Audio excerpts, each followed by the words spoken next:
Okay, there it is. I don't know why my mic it changed microphones for some reason. I hope all the other audio's still set up too. Okay, yeah, that's working just fine. Okay. Weird. All right. Yeah, we're gonna do another one of these streams. I was just trying to create a list just a moment ago before the stream started. Trying to remember the games that I played last time so we don't accidentally play them again. I mean, I'd recognize it after launching the game, but hopefully we don't even get as far as downloading the game and then suddenly realizing, oh yeah, I played this last time. So, let's try and remember the names of all of them. Got most of them, but I think I'm missing one. There was a Chinese game that we had played last time that had really hilarious translation. And I don't remember what it was called. Or is that Die to Live? Because I have Die to Live on here. I don't remember. Maybe that. No, I think I played 8 games last time, and I have 6 on this list. So I missed. Oh, one of them though. I know what it was. It was Shinigami Tensei. So okay, so that's 7. So yeah, I'm missing just whatever. There's one of the poorly translated like RTP games that I played last time. I don't remember. Oh well, it's okay. So, yeah. I've already poured myself a drink, and it's a little bit strong. That's okay. Let's start off. Light myself up at the start. Okay. Anyways, so yeah. Just to recap. So last time I have played Faded Blue, Amelia, Die to Live. It's called Lily, Phantom Saga, Stray Kitten and the Mysterious Lantern or something like that. And Shinigami Tensei. And then there's one more also that I can't remember what it was that I played. Doesn't matter. I got responses from the Faded Blue dev, Amelia, Shinigami Tensei. I think those are the responses I got. Faded Blue, Amelia. Wait. I think one of... Oh, I don't know. Anyways, yeah, so they were all good sports as usual. Faded Blue, which I think I saw Faded Blue in here. Here it is. So let's bring up the webcam here. So here's Faded Blue. So we played this last time. Yeah, the developer had responded. I'm not him. I don't know why I pointed at him. Anyways, the developer did respond. They talked about in the full game they'll adjust the combat. We had some issues with the combat. So anyways, but yeah, I think this one was probably my favorite game just because of the writing. But then again, also Phantom Saga, who unfortunately the developer never responded to my stream, not just my stream. Whenever I do these streams, I also go to their itch page and leave a comment there. There's Phantom Saga. Leave a comment on their page just saying like, here's what my experience was like. So anyways, this one was actually pretty good too. The gameplay I think was probably better than Faded Blue, so it's kind of a toss-up on where my vote would go, whether it's Phantom Saga or Faded Blue. But so far, I think those two are kind of the highlights of these streams. So yeah, also here's the goal. Up here you'll see that there's this timer, and what this timer is gonna do, it kind of moves whenever I change the camera, is we're gonna play a game for 20 minutes. Last time I ended the stream in the middle of one of the games. I had played 15 minutes of one of the games and felt frustrated. I shouldn't do that, and I'm not going to do that this time. If I get frustrated with the game, even if it's the last game of the stream, well, that's too damn bad. I need to find some other way to entertain myself. So, yeah. So, why don't we just stop talking about this? And what we're going to do is, first, I'm going to roll using itch.io's random submissions right here. Oh, cool. It does remember what I played. Okay. Oh, and there's the other Chinese game. I am Yuan Shang. That's the other one that I played. Okay. So, we're going to roll a random game. I get to do one re-roll if I want.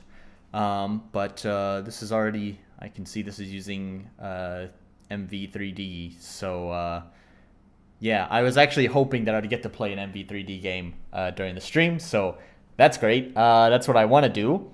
And so, I'm just going to download it instead of re-rolling. But I get one re-roll per game if I want. But while it's downloading, I also have another game that's already downloaded. So while this downloads, which shouldn't take long, but even still, I have another one open here. And this is, I don't remember, because they just abbreviated to GR, so I don't remember what GR is. Hello, Fortuna. Nice to have you here. So the first game. Let's jump into it. Guilty Red, that's what it is. So, let's see. Okay, no WASD, go figure. Make sure the volume is okay. No, it's a little bit quiet. Let's bring it up. Alright. This game looked like there was a lot of... no WASD, that's right. This game looked like it had quite a bit of work. That hurt my ears. Wow, that is harsh. But they got a nice options menu here. Is this MZ default? I don't think so. This probably is like Visual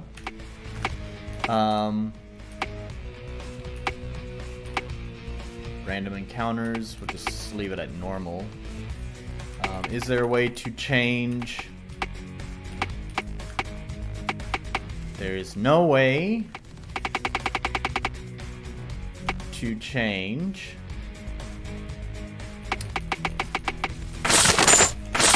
why? Why do you have all this? Okay,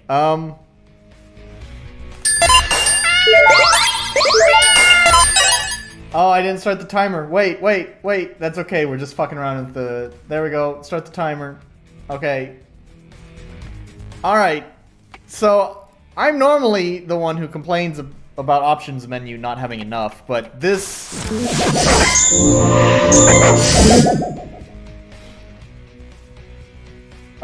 this is too much. You don't need to give a bunch of options... Especially when they're awful. Like, I can kind of understand, like, I think it would be kind of cool if you had, like, a number of different UI sound effects and you could just, like, select a UI sound effect theme.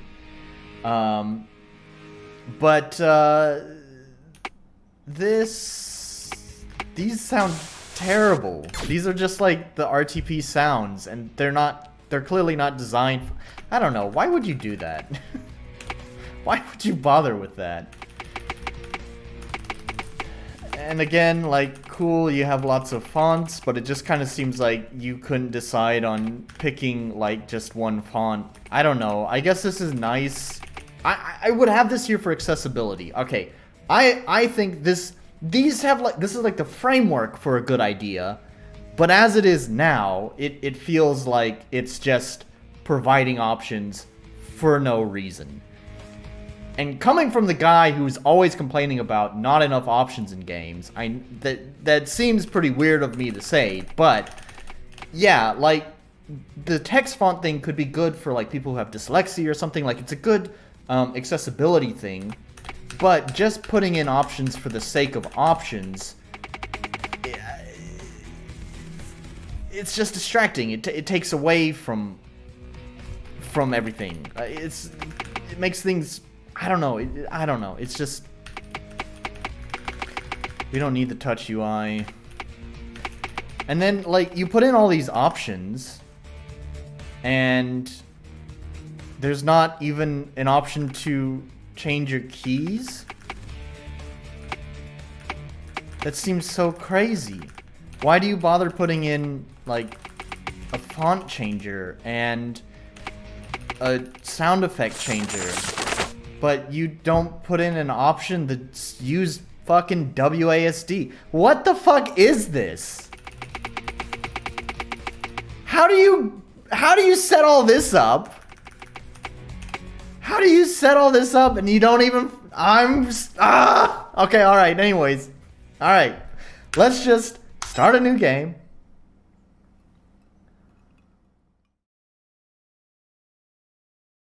I missed that. That's hell you're walking into. Visual Stella weird stuff. Oh. So all that... But, I mean, don't you have to, like... You have... I saw Helvetica in there, which I'm pretty sure is not a free font, and it's not a free system font. You have to, like... you have to license Helvetica. And I saw Helvetica as one of the options, so, like... The developer at least went far enough to include it.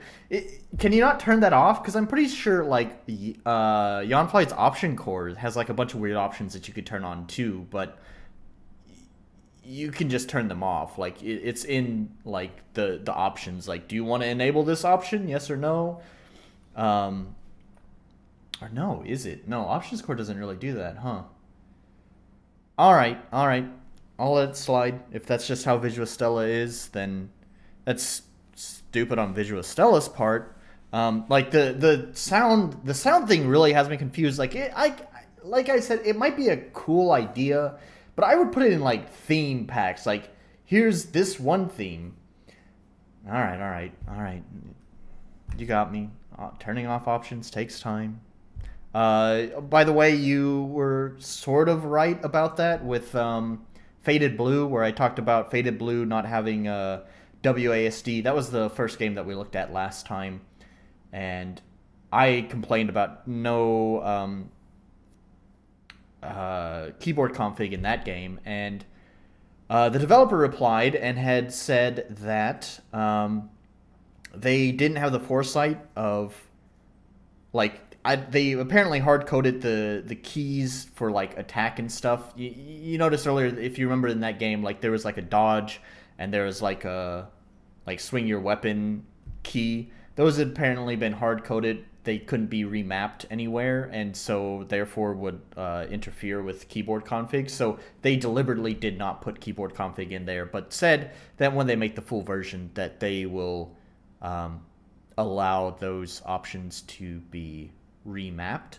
I imagine by that they probably will just put it on a common event and use Yonfly's common event key or whatever it is called. Anyways, that all aside, we're wasting the timer away, so let's just go on. I've lived through more bloodshed than any of you combined. Believe me, I know what hell is. WASD. What is this place? You're in the other world, Seiko Rina? Who goes there?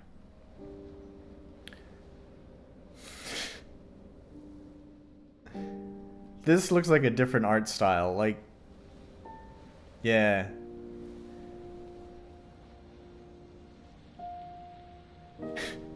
Lower your weapon. Okay, how do you know my name? I am an archangel by the name of Ramiel. I was sent by the Watcher to guide your soul through the other world. Does that mean I'm dead? Your soul is currently in limbo. Can you remember anything before you regained consciousness? Please, Rina, you don't have to do this. No, not to. I will find a way to save you. I swear by my blade that you'll be able to walk again. Rina, there's no cure for my rock cancer. I don't have much time left, so please let us spend as much time together as possible. I will save you, even if it means opening up a portal to the other world and offering up my soul.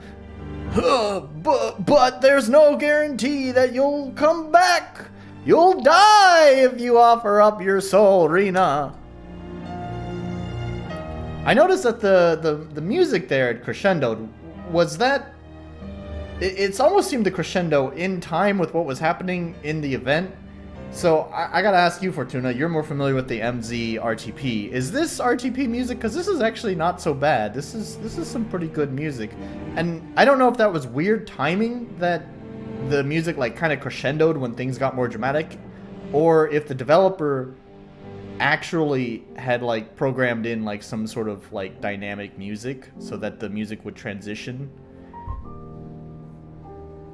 Natsu, you said you'd do anything to save her. Looks like we have company. You don't know much about it. Well, those look nice and like a completely different art style. Are they... So they're using like the Dragon Bones thing, right? I think that's what it's called. I wonder if the person drew them. Because like the art is like not even, like you could kind of say maybe these two came from the same artist, maybe, because they're both anime. But these are like definitely different art style. Like these look like they came from a completely different game. Okay, so they just kind of drop us in here. So I've noticed that they've started busting out the Japanese, and so just like before, we gotta call out the weebs when we see them. Is it a weeb or is it someone from Japan? Two monsters are from the same artist. Yeah. I imagine the two monsters are from the same artist. That's I believe that. I'm just wondering, was it by the developer of the game, or was it by or is it like a asset pack? So here, this is annoying, and it's not really like just this game. I've seen this happen in a lot of games, even some bigger games, not just from like indie developers. But naming your attacks like weird things, like you're using the Japanese here, and I have no fucking clue what either of these mean. And since you've dropped us in here without any sort of tutorial, I don't know. So what's the difference? That uses TP, uses MP and TP. Alright, right on. It's a bit overwhelming, but it's IGMC, right? It's Game Jam, so alright, we'll let it slide there too, but I hope if the developer does watch this that they'll consider including some sort of tutorial before just dropping folks in. At least to give an explanation on what those things are, Ogi and Kansai or whatever it is.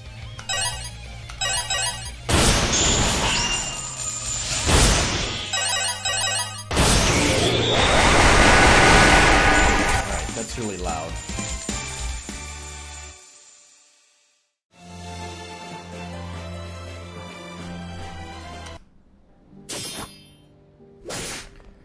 With one mighty blow, Dina cleaves the remaining Endwalker cleanly in two with her sword. Huff, huff, what on earth were those things? The denizens of this realm. They're known as Endwalkers in your world. Isn't that the name of a Final Fantasy XIV expansion? Final Fantasy XIV Endwalker. You truly are a Hitokiri. Okay, I recognize Hito. That's a person. What is kitty? What portmanteau have they put together here? Alright, let's bust out Google Sensei. Kitty. Kitty. Oh, that's Kikiri. Kitty. There's no translation for that. Gimlet? What's that? Alright, let's try this. Hitokiri. I'm gonna try these kanjis. There we go. There's our translation. Hitokiri. Killer.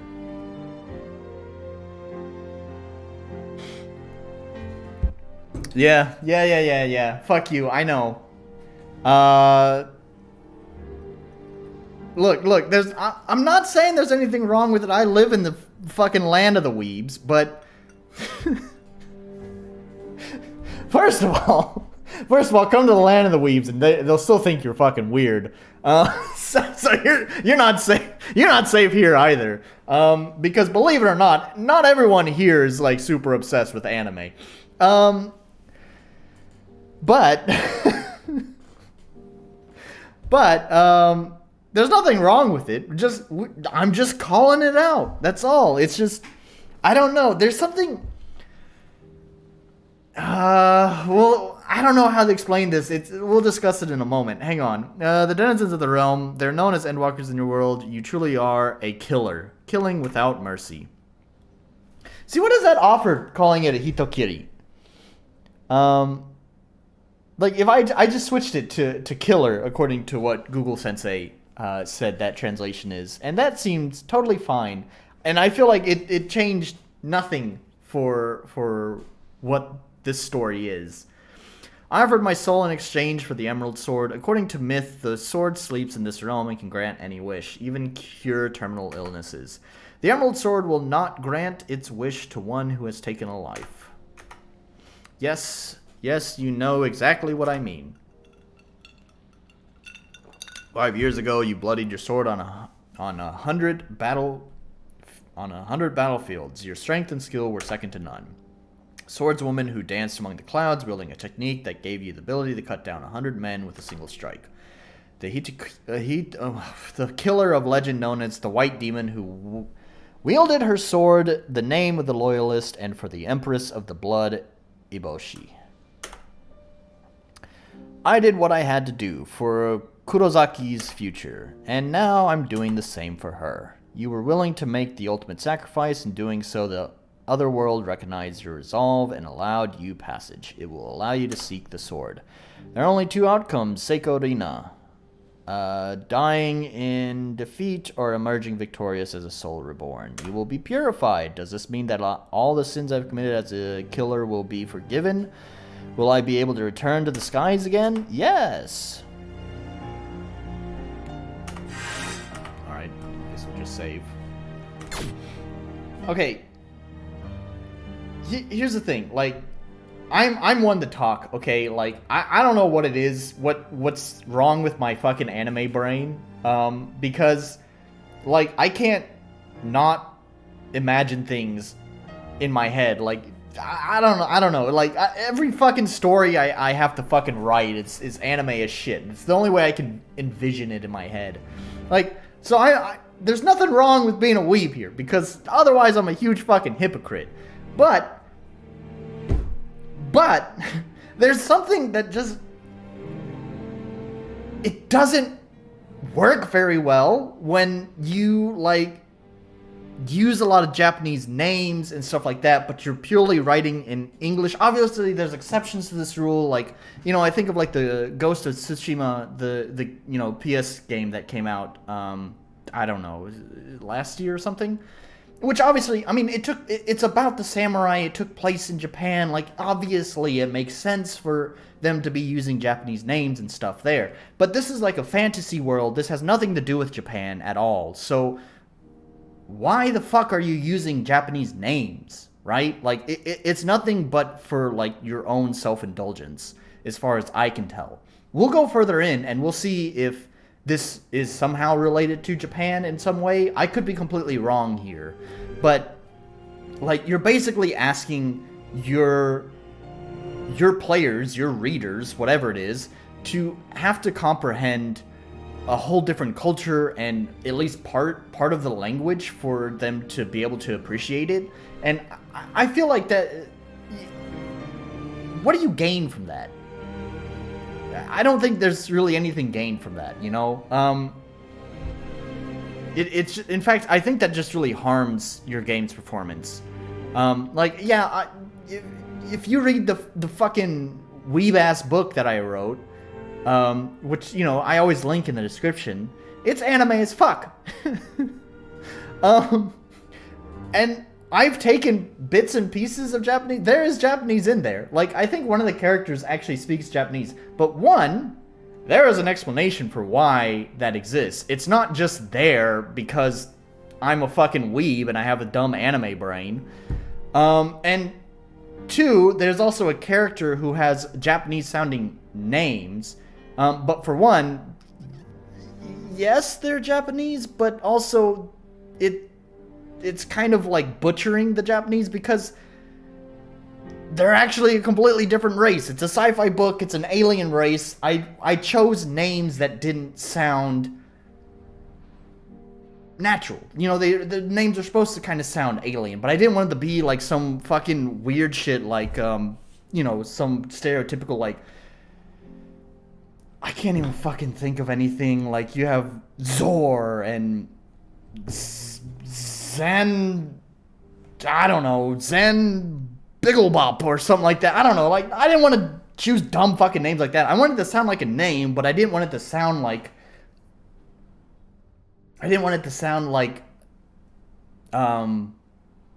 it was, you know, like one of our names. I didn't want it to sound like a Western name. I didn't want it to sound like a human name, but I still wanted it to sound like a name, if that makes sense.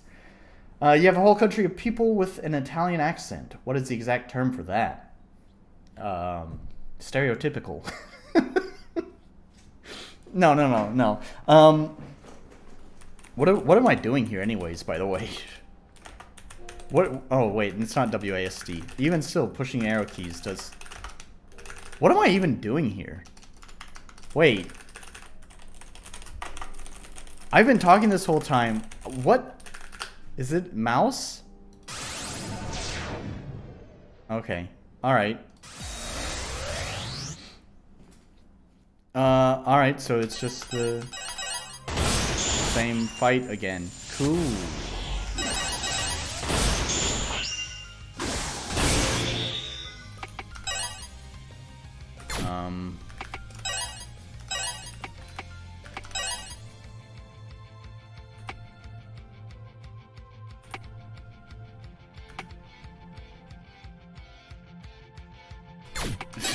Is there no heal skill? Alright, right on. I mean, I don't know. There's not like... I'm sure maybe there might be some sort of equivalent of people who are overly obsessed with... Like, it's not just Japanese, it's just that... it's not just... Oh, that's it. We spent more time just chatting than playing this game. Yeah, that's okay.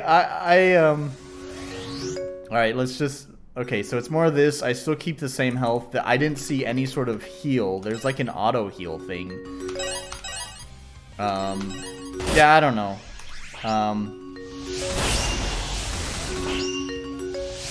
Okay, alright.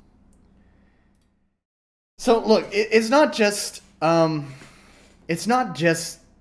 weebs. Like, weebs, we call out weebs because they kind of seem to be the worst case scenario for people who overly romanticize and obsess about a culture. But I mean, that exists for, like, any culture. It's just not as big with other ones. I don't know why that is.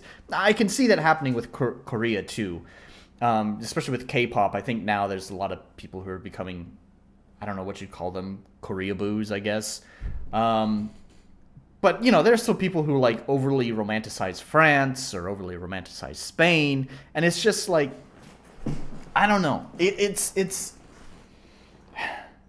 if it doesn't add any value to your game,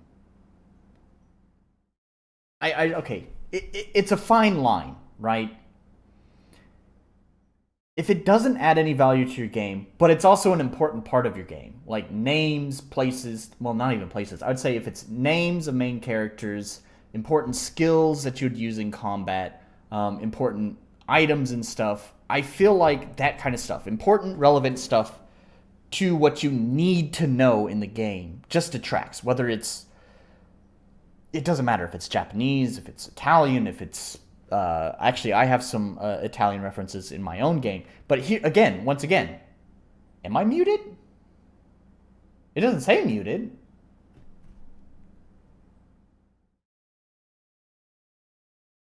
What? You're joking, right? Because I see the meter. I see the meter right here. It's going.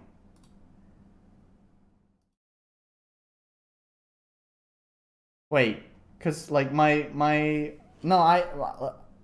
was I actually muted? I didn't. Oh, I just realized the current game is wrong.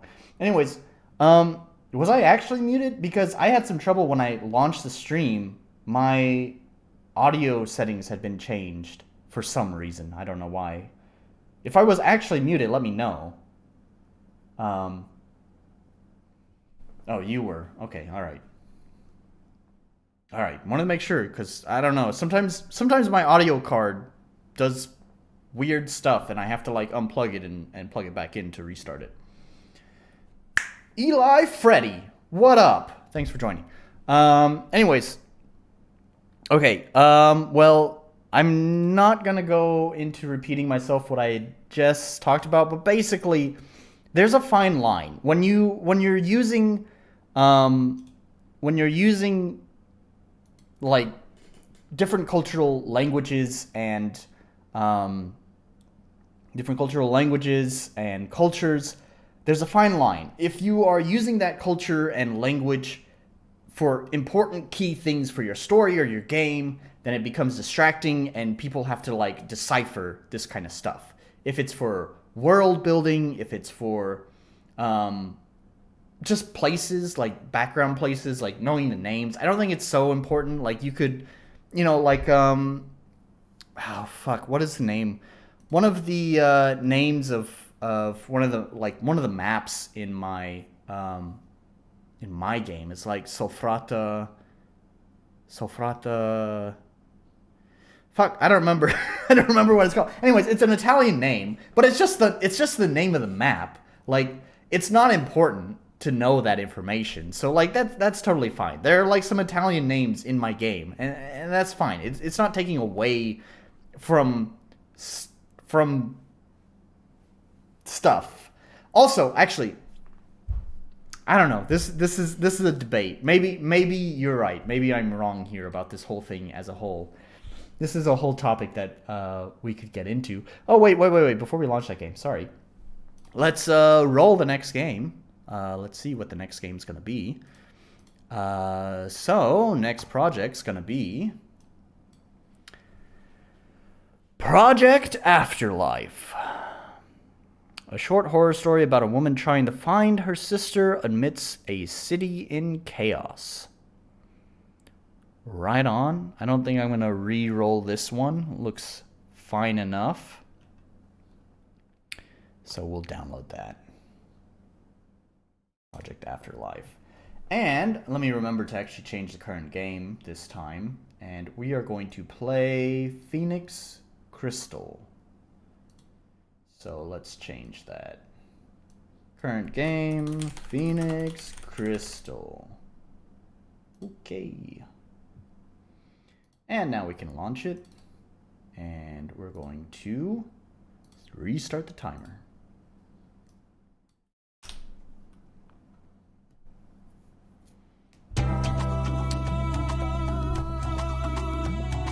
Amaryllis, a world of peace and tranquility. This world was created by the Phoenix, the fire bird of life, and reincarnation, worshipped and loved by the people of Amaryllis as the creation of the world and its protection. However, in the year of the power came to be from another world of being. Oh my God! This conflict lasted for 600 years and spread through chaos. Eventually, this malicious. Okay, upon learning this information, the being set out, leaving the planet. However, they vowed to return one day in order to. Okay, right on.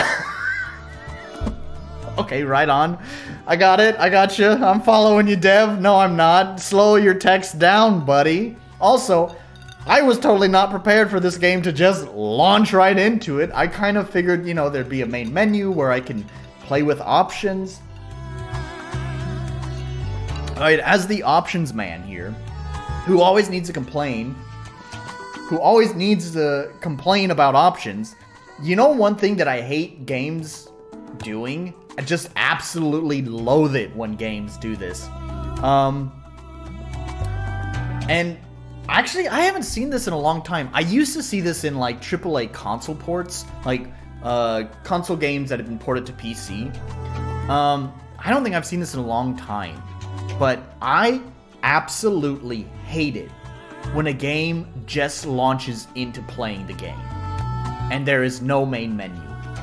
Because when there's no main menu, it means it gives me zero time whatsoever to change the options. It's just, the developer just assumes that all the settings there are settings that I want. Now, I'm going to assume, speaking of assuming, I'm going to assume that the options menu for this game is probably very limited, because it's a game jam game. But, developer, if you plan on finishing this game as a full game, don't do this. First of all, make a good options menu. Stop skimping on your options menus.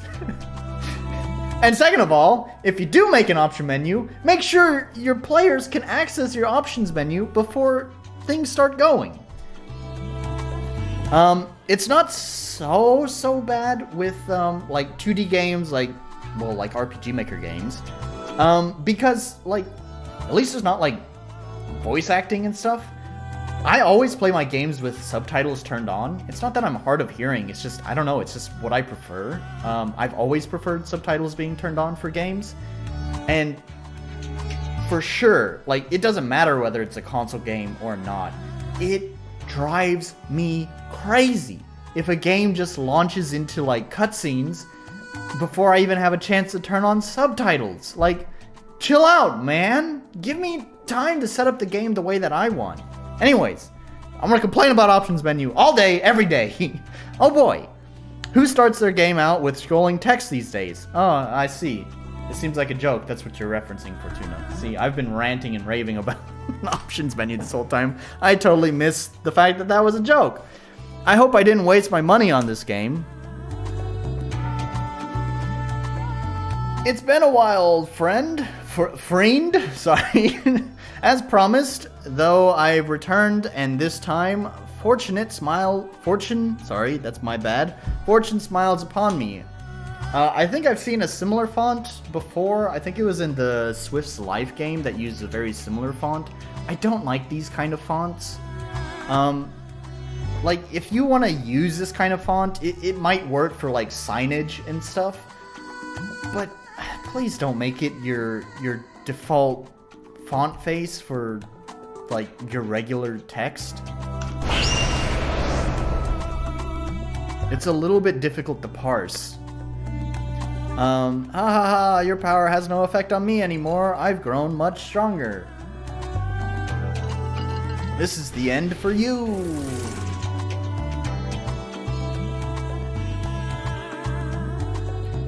Pitiful. That was far easier than I expected. Now nothing stands in the way of my true goal. So the Phoenix has been sealed away, but what this mysterious villain failed to realize was that before he sealed the Phoenix away, the Phoenix sent out a shard of its power. The shard would seek out a righteous heart, one capable of freeing the Phoenix again and defeating the unnamed foe. I mean, if he... Okay, here's one thing. It's one thing to make a joke about it, but then to actually, like... This is the fine line of irony, right? Of doing this kind of humor. It's like, at what point are you just doing what you're making fun of, right?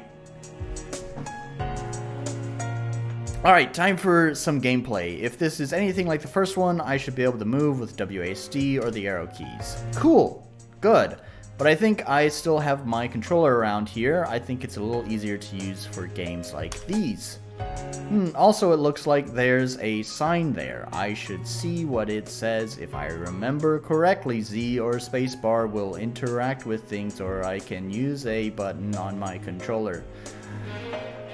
The game's pacing with text is all over the place.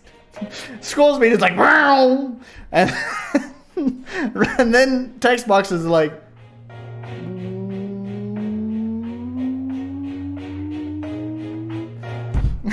would you like, Just let me... I know I seen something oh my god. I know I seen something fall from in the forest near here. It shouldn't be much further. Okay, if I stumble over my words, and the pacing of the text is totally fine. Okay, are there options?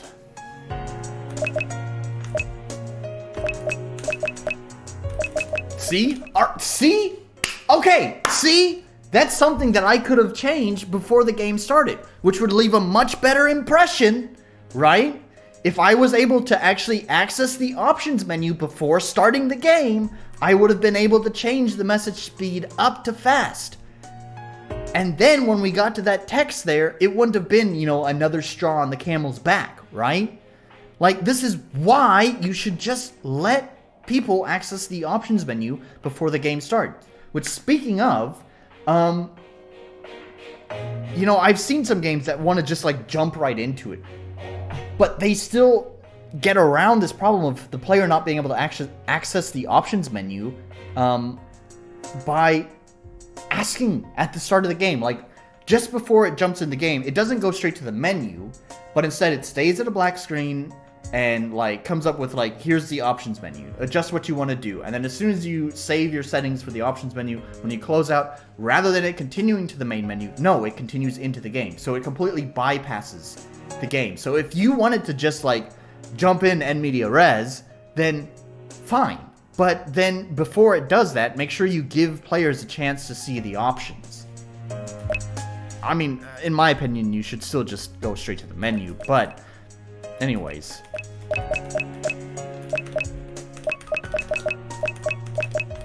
This game seems a little bit quieter than most RPG Maker games, but I'm still going to turn it down anyways. Something about deck? Is it a card game?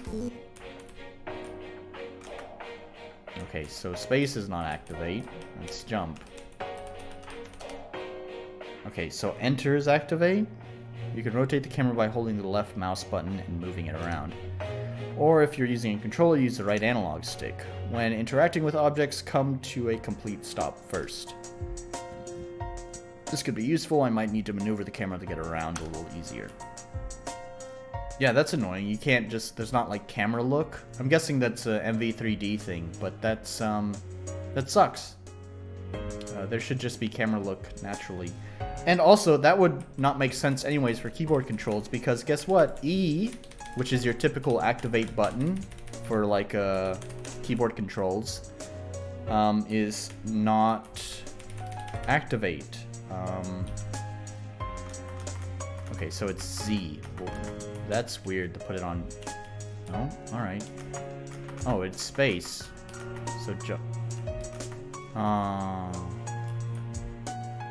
don't like that. Alright, we're gonna leave this up to it being a game jam game. But if you're making a game that's not a game jam game, or if you're the developer and you want to make this into a full project, try to find a way not to bind two actions on the same key, especially for keyboard. Do you see this? Do you see all of these different keys that you have here? Use them.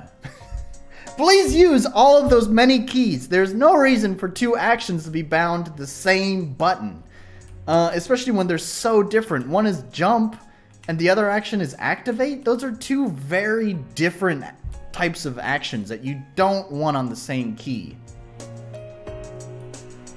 Like, if you have to combine actions on the same key, you want to make sure that they are similar in what they do, and also are going to be used at different times. Like, maybe one action is going to be a more combat specific action, while another one might be, I don't know, more like social. Well, I guess that's kind of what's happening here. I don't know, man. Just don't do it. That's the short of it. Don't do it. Oh, also push. Well, I guess that's activate, huh? You can push blocks by pressing space or Z or A on the controller. Okay, so push and activate are very similar, and I know that they're similar because I mean, usually in RPG Maker, you need to press activate to push something. Wii board, shut up. It's a custom keyboard that I built. And it's not... It would be Weeb if it was a cherry blossom. It's not a cherry blossom. It's a plum blossom. Right? See? You got me riled up. Alright. Here's the spacebar, okay? It's a plum blossom.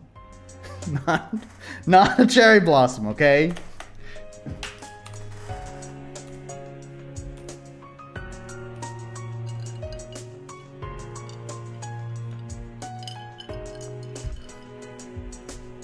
Monster, it seems to be guarding whatever fell. Good thing I came prepared. Did I come prepared? Battles take place on a grid. You can freely move around the grid in real time. Your character is only able to move on blue tiles. Enemies are locked to red tiles. Interesting. Before each battle starts, you will be prompted to select cards. Each card consumes a specific amount of MP. You can only equip as many cards as you have MP for. Alright, that's kind of neat, I think. We'll see it in action. For this battle, you only have one card, Lesser Ricochet. This card has an effect that causes splash damage to enemies behind the enemy you hit in a U-shape. In a U-shape. So I guess it'd be like this. Each card has its own unique effect. Be sure to collect as many as you can. You can use the cards you select by pressing X on the keyboard, the right mouse button, or B on your controller. Finally, at the top of the screen is your mana bar. When it fills up, press Q or E on the keyboard, or L or R on the controller to select more cards. Alright, that's a lot of information that's just been front-loaded onto the player all at once.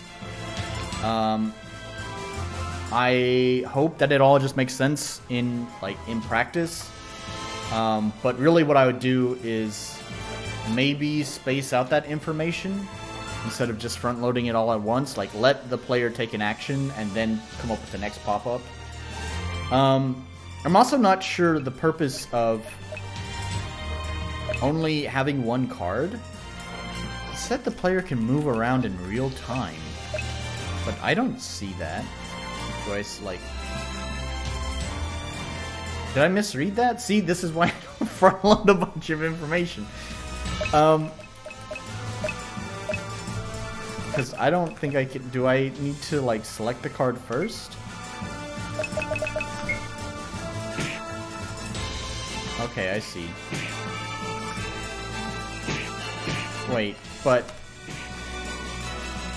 Oh, okay. Oh, okay, alright. Jack in, Mega Man. Thanks for joining, XZ. Alright, I see how this works. Okay, that's a little bit messy. So yeah, again, I kind of agree with what I already said, is that you really shouldn't front load all that information.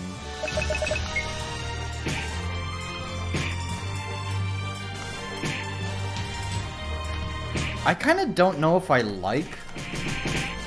Wait, you can just spam it?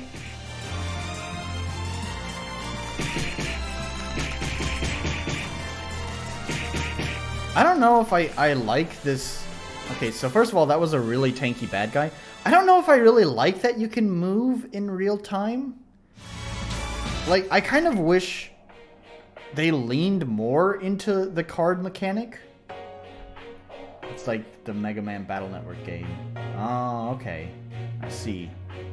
I didn't play it. But anyways, regardless of whether it's influenced by a previous game or not, my opinion still stands, is that I kind of wish they leaned more into the card mechanic, where cards kind of dictated every action. So, like, you could kind of have, like, an XCOM kind of thing, where you'd have, like, you would need to plan your moves with the card. So you'd, like, have a move card, and then you'd have an attack card.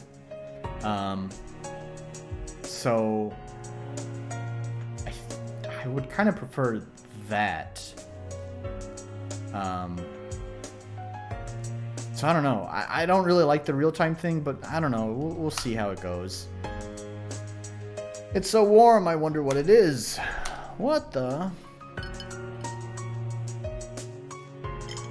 I feel strange. Something's not right. What's happening? Hello there, thanks for finding me. I was waiting for someone like you. You see, I'm in need of your help. Something terrible is happening. An evil being has sealed away the Phoenix. He's captured him with an ancient magic inside of a rare crystal. With the Phoenix gone, this being plans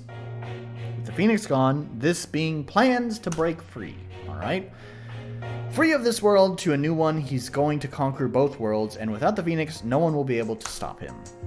He's begun tearing time and space apart to reach this new world. He's hid the Phoenix away in one of these pockets. If we can find and free him, we can restore balance. In order to stop this being, I'll bring you to this new world. In a sense, you'll be reborn. Fear not, I'll create a body identical to your previous one. You'll retain all your memories, but this body you're in now is not capable of making the transfer. Wow, this is getting interesting. Unfortunately, I need to wake up early tomorrow, so I guess I'll end it here for now. Is that the end of the game? Oh, no. Ooh, I'm beat. I better get to bed. I really like that Seal character. I wonder what he'd be like in real life. Seal? Who? What? Oh well, it's time to sleep. Did I miss something? Was that the name of like the... I don't know. Oh, that's Seal. What the? What's just happened here? Where am I? Hey, keep it down, I'm trying to sleep. Wait, who's there? Seal, no way, I must be dreaming. Why are you here? How do you know who I am? Where is here? Who are you? You're a video game character from my favorite series you're in. My home, in the real world. Oh man, this is so cool. I always wanted to meet you in person. I'm your biggest fan. My name is Ark. It's really nice to meet you. Video game? I'm not sure what happened. It's like... it's like Reverse Player 1 or Sword Art Online, where instead of the player diving into the game, it's the game diving into the player.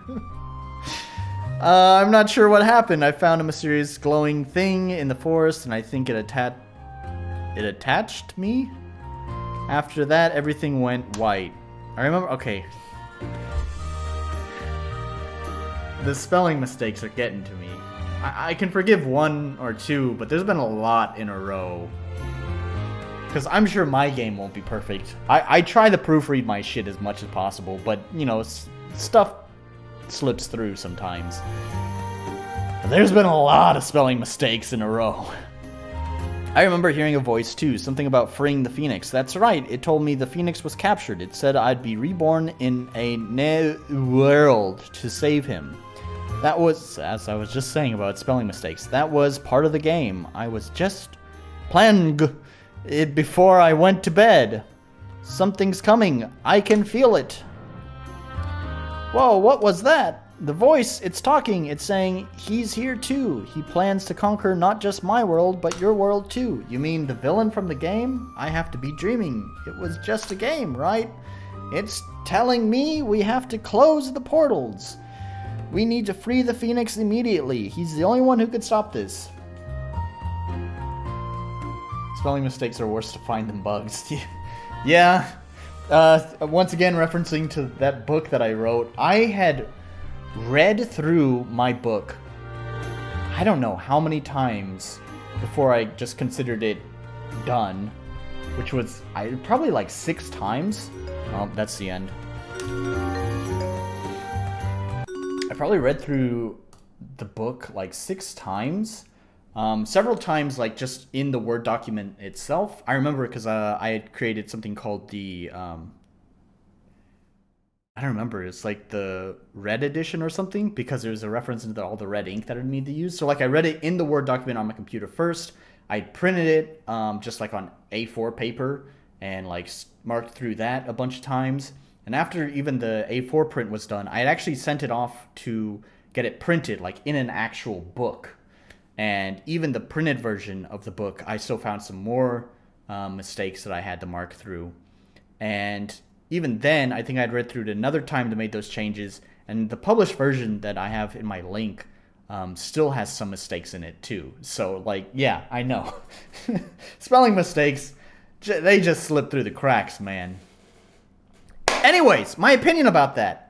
It's cool to see MV3D. I've actually never played an MV3D game, so I don't know. I have high marks for that one simply because I hadn't seen an MV3D game before. And if it hadn't been the first MV3D game that I had played, it probably would get pretty low marks. The spelling mistakes, as I was just saying, are pretty bad. You gotta reread your shit. And like I said, I know it's a game jam, but I think that many spelling mistakes in a row can really probably cost you a vote in the game jam.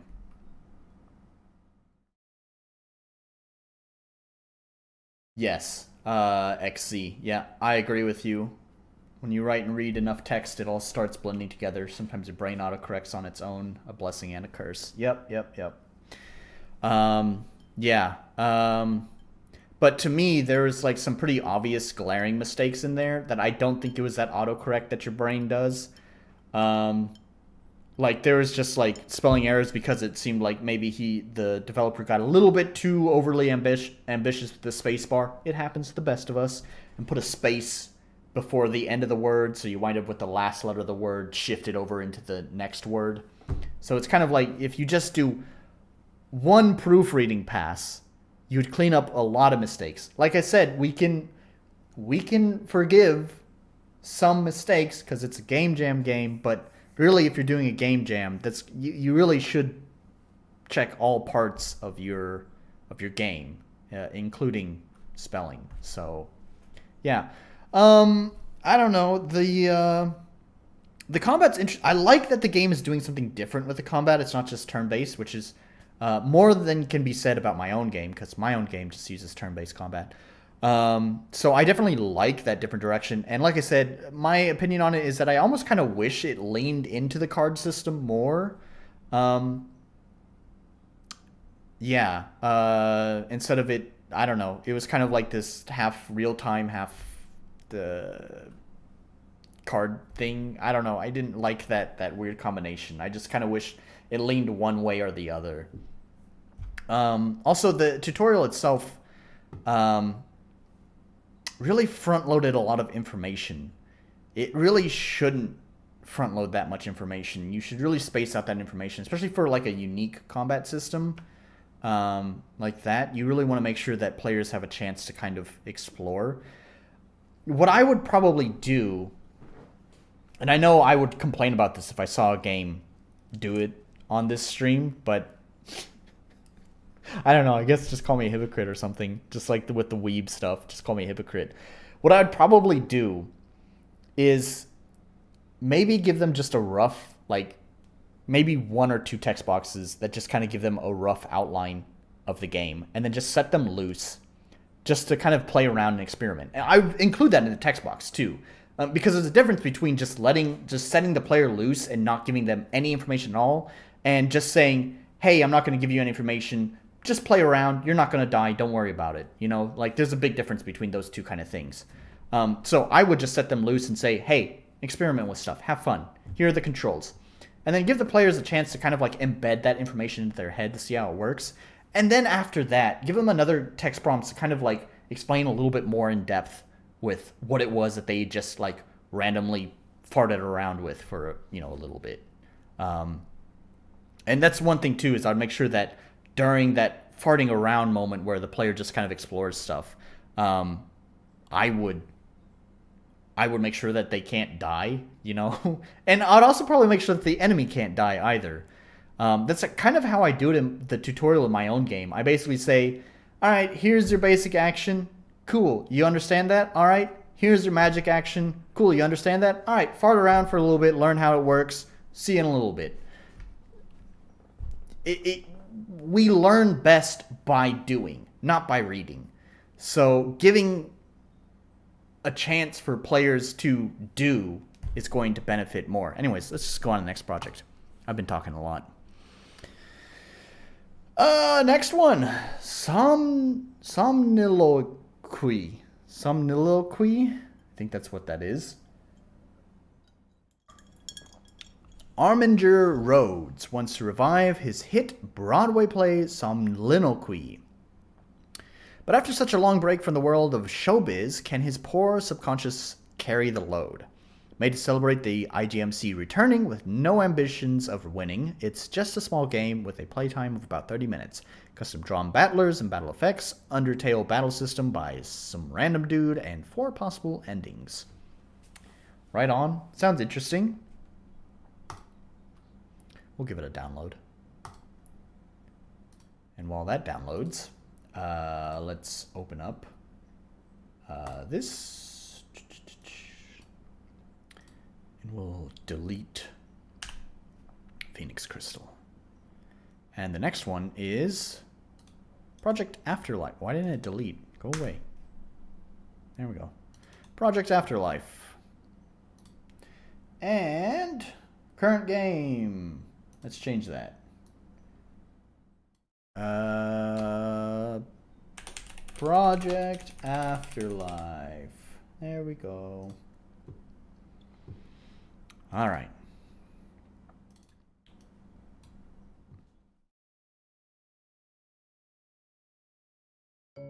It's interesting that it has a loading at the start. I wonder if it's buffering assets. I really need to get something like that into my game, because MV is weird about loading assets. You wind up getting weird delays in audio and images flickering and stuff like that. Always dash. I don't know if there's going to be a dash, but we'll turn it on. Full screen on. It's actually relatively quiet. Nice to see that, even at max volume. That means they probably mixed it well when they were making the game, and they don't just expect the player to adjust the global volume settings. Good. Alright. No WASD, of course. My sister went missing a year ago. I remember it like it was yesterday. She kept on talking about some project she was working on. It was a big secret. She couldn't tell me much of anything. It was supposedly something to improve our lives, everyone's lives, but I know that something went horribly wrong. She wouldn't just disappear on me like that. I know her. Today I will get into that lab and I will figure out what happened. I like that intro. It's snappy, man. Like, I mean, for a story, if this was like a story-based game, a little bit light on details, but that's okay. I actually prefer this snappy intro that just gets right into things. My trusty 9mm. Alright, what can we interact with? They are talking about rising unrest in the city. It's getting bad out there. Can we interact with toilets? No. Can we interact with the bathtub? No. What about with the calendar? It's pixel-based movement, I think. Is it? No, it kind of feels like a... No, it's a grid. It's definitely grid.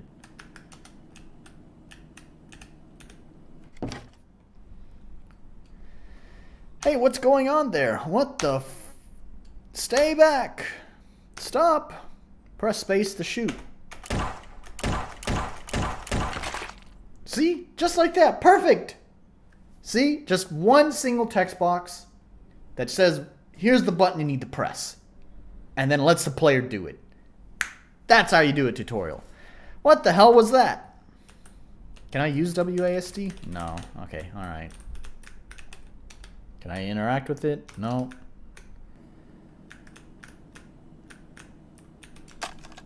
Ammo.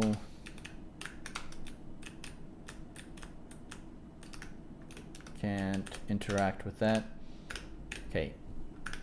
So it's and I had to look out I had to search out a plugin that does this. But if you're using grid-based movement, aligning yourself with like objects to look at can sometimes be annoying. Like this paper right here. What if I wanted to look at it? Obviously, there's no reason to. But if I'm facing this way, right now I'm facing left, and I wanted to interact with it, well, I instinctively would just tap right to look at it. But because of grid-based movement, it just moves the player right instead of looking right, if that makes sense. I don't really like that. So that's why I said I had to get a plugin in my own game to change that behavior. So it's a game jam game, so I understand. Obviously, not everyone will seek out plugins that do that. But, okay, so that stair just goes, all right, right on.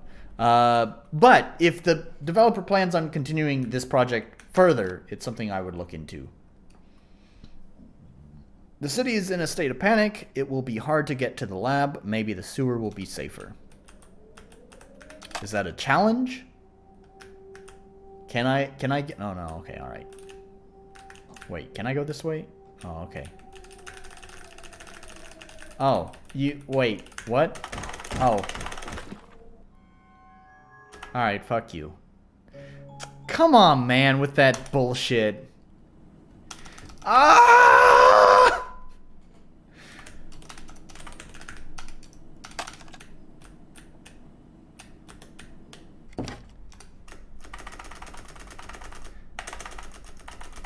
I got it, alright.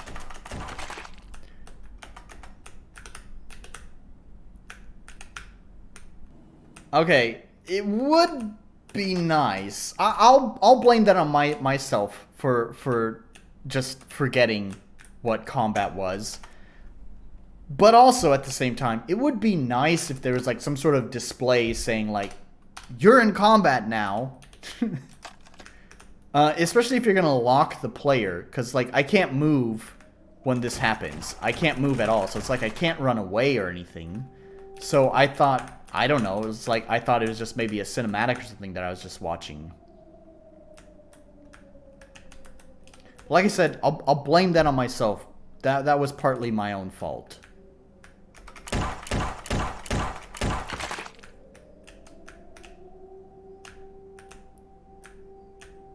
Oh, how come do I need to go around this way? Okay, alright.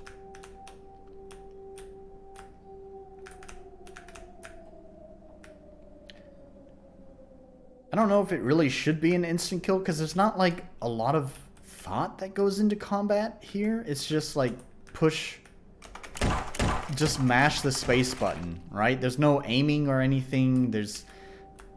So I don't know, like,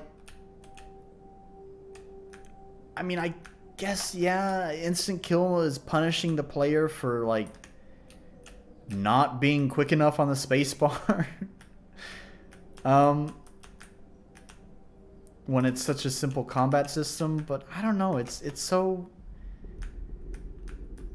I don't know, it's really kind of basic.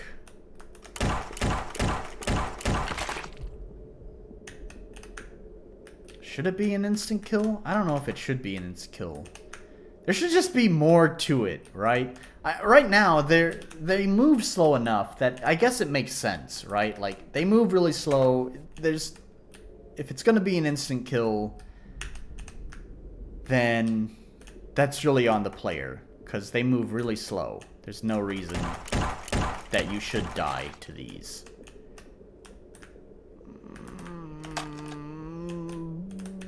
But, like, what if... I don't know if later in the game they decide to make the zombies move faster. I don't know. I guess we'll have to see how this goes.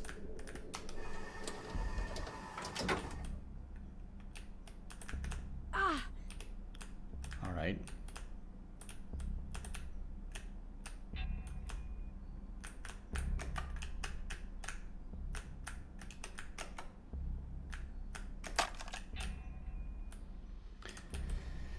So, there's been some doors that I haven't been able to interact with, I think.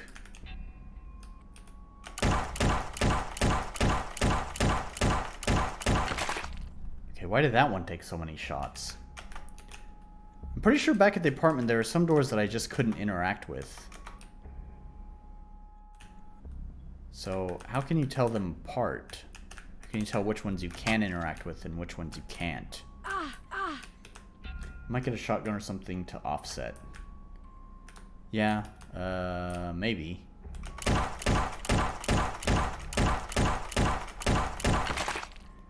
I mean, I don't know if I mean, with it's just mashing space, no aiming, no nothing, like, it sort of feels like, I don't know, there's not a lot of thought to it. It's not that interesting for combat. I think maybe what you could do is, like, if you want to keep it this very simple, like, no aiming kind of thing, is you could implement sort of like a mini game where it's like a recoil mini game where, like, when you shoot, you know, like, if you keep shooting consecutively, then the recoil gets worse and your accuracy gets worse. So if you pace out your shots instead of just being bam, bam, bam, bam, but more like a bam, bam, bam, bam, then you get more damage, right? So the more, you can almost think of it like a rhythm game. Like, the more on rhythm you are with your shots, the more damage you do. Amanda, not now. I'm not finished. What are you talking about? Are you okay? Formula is almost perfect. I'm so close. I can't stop now. Did I start the timer? I never started the timer. Oh, lucky dog. I didn't start the timer. Oh, no. Alright. I want to refresh my drink, so here's what we're going to do. We're going to eat into some of the timer time. Oh, no. They're going to get a bunch of extra time. But I want to refresh my drink because I'm almost out. So let me refresh that drink while we let the timer tick away. So just give me a moment. And I don't know, just stare at this screen or something. Have fun.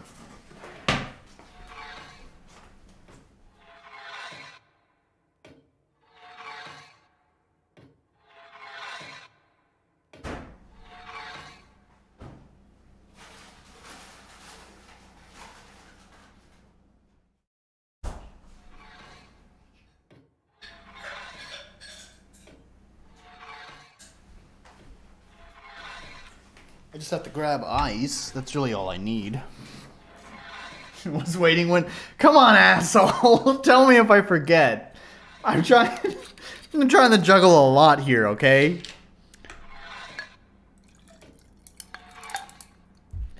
I have to remember to change the current game text. I have to, you know, actually talk and criticize stuff and be entertaining, because that's just the oh, where's my, oh, I don't have a Coke over here. But that's just the way of the live streamer, because God forbid you're quiet for like 5 seconds and then everyone fucking leaves your live stream. So I'm juggling a bunch of shit here. So forgive me if I forgot to turn on the timer or do something.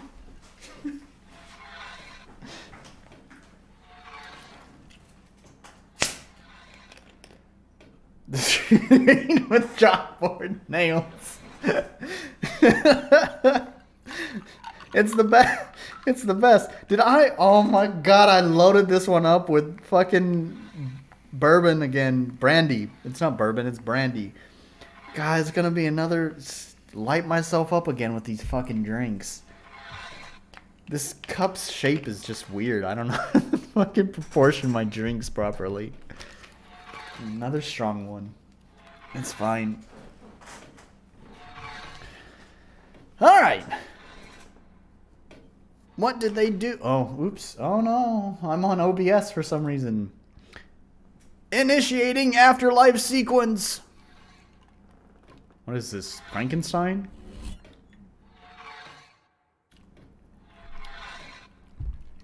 Amanda, are you in there? Stop this. Behold, he's alive. Alive, I tell you.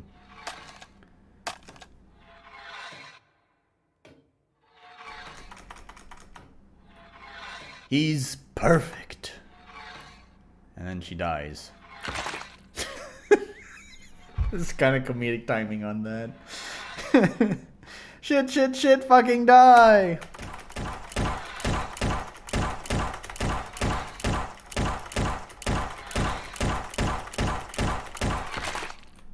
Wow, thrilling.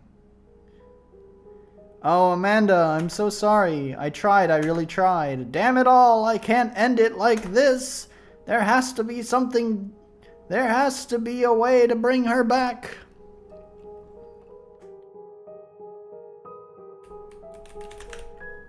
Oh, it's not WASD. God damn it. Could this be it? I have to try. Just inject random shit into your fucking sister's corpse. I don't know what the fuck this is. I'm just gonna stuff it into your vein and see what happens. I'm going to inject you with the serum. Yeah, homie, I think she's dead. She's got blood coming out her mouth. Please, please wake up.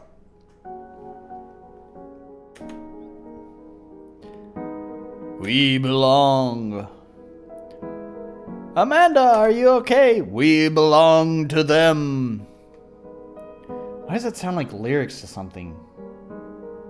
God, there's like this song that's like on the tip of my tongue with We Belong. That, I don't know, I just feel like... I don't know, man. Alright, whatever. Try not to talk, I'll help you, don't worry.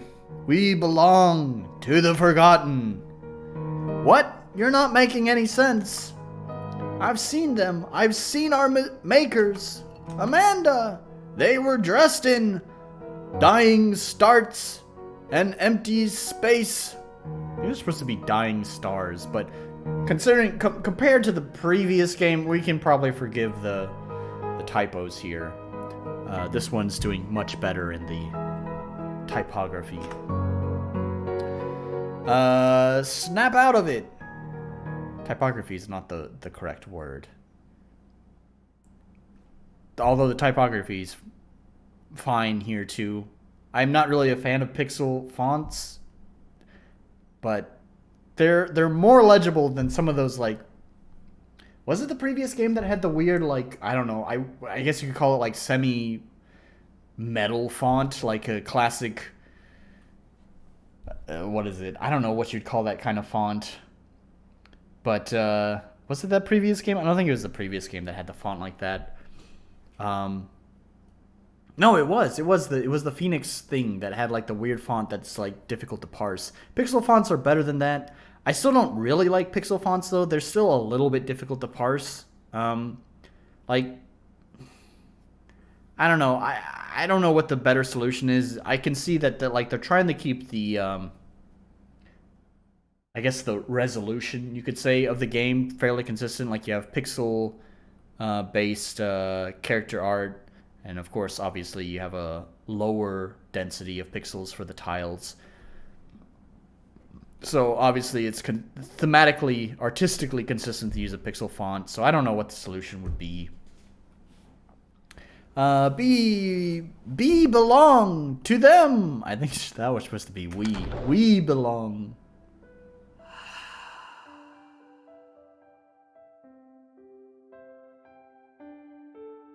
Oh, that's the end. Well, fuck me. There's still 13 minutes on the clock.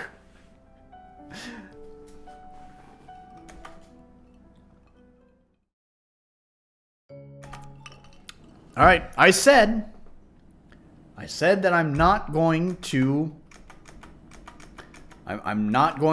end a game early because I did that last time, and that's breaking the rules. I shouldn't do that. So they said the sewer was an option, so let's try that.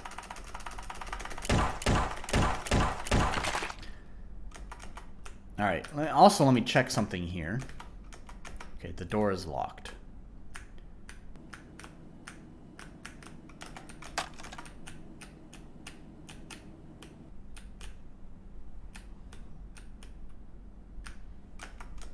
Door is locked. Door is locked. Door is locked. Right on. Okay. Door is locked. Door is locked. Door is locked. Alright, so there's no reason to check all those doors.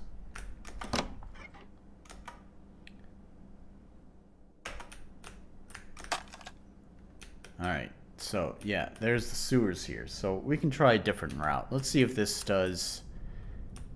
if we get a different ending. Oh, okay, alright. Ouch, that was a bad idea. Wait! Holy shit, I just noticed there's a health bar too. There's a health bar up here. I didn't even notice that because it was an instant death last time. What's the point of having a health bar if it's going to be an instant death with enemies? Like, if it's gonna... do one thing or the other, man. If it's going to be instant death, then just get rid of the health bar, because one hit and you're dead anyways. Like, is this only for stage hazards like this? Why? What's the point? Like, you're gonna punish the players for, like, wanting to see if they could get through something? That's dumb. Just make them step back and have some text saying, ooh, that's too hot for me to step through. Like, why take away health? Why even bother with the health thing?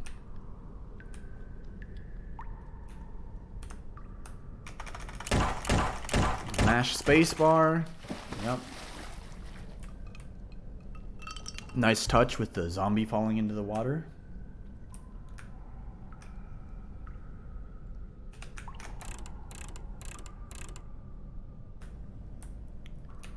Alright. That was a puzzle. Again, nothing would have changed with that if the player had no health and instead just said, oh, that's too hot for me to pass through. So I don't know what the point of the health is. Okay, I can't go down the ladder. Okay, I can go through that. See, this is so stupid. You lose health because there's, what, a crack in the floor? Like, what, is hell escaping through the floor? What the fuck is this?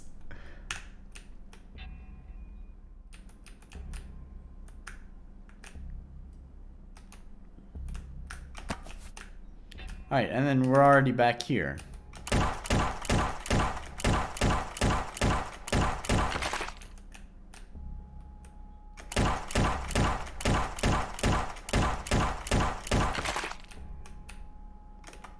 Alright. Cool.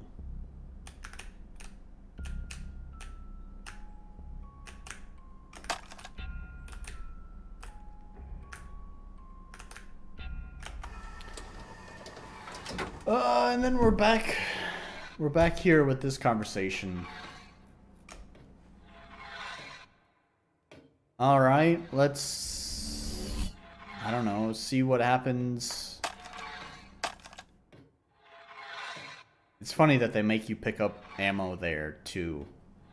So, like, okay, let's take a moment and pretend that this boring combat system is engaging. I wouldn't use that word, but let's just embrace it, okay? Let's embrace that's the combat system. So the only thing that exists with this combat system, because it's instant kill the moment that the enemy touches you, so the health bar is pointless. So there's only one other thing here that can possibly add something interesting to this combat. It's a resource. And that resource is your ammo. So, for a game jam game, I would never do this for a full game, but for a short game jam game, here's what I would say would make this boss more interesting. Make it a resource check, right? By putting these two resources here, it is no longer a resource check. You know for sure that the game has given you enough ammo in order to defeat this boss, and that there's enough space between you and the boss that you'll be able to kill it. So there's no tension in this scenario whatsoever. You have enough ammo, you have enough space to kill the boss. The only thing to make this interesting is not having enough ammo. You had to, like, I would have made it so that, like, yeah, you can go through the sewers. Like, I would remove the, here's what I would change. I would remove the text that says, oh, maybe I should go through the sewers. Instead of saying that, I would just highlight the sewers. You know, I don't know, make the manhole, like, a bright color, maybe having some sort of, like, pattern that kind of signals that, hey, you can go into the manhole. Make it appealing and make players want to go there and not realize, oh, I can go up this way. And then when you go through the manhole, you don't get enough ammo by going through there. And that means when you get to this point, oh shit, I won't be able to kill the boss. Because you'd also have to get rid of the ammo pickups here.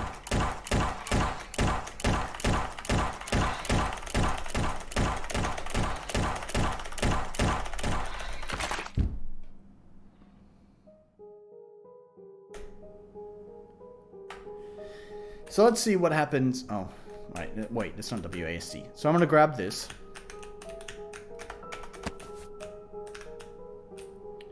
And then I'm going to totally ignore her.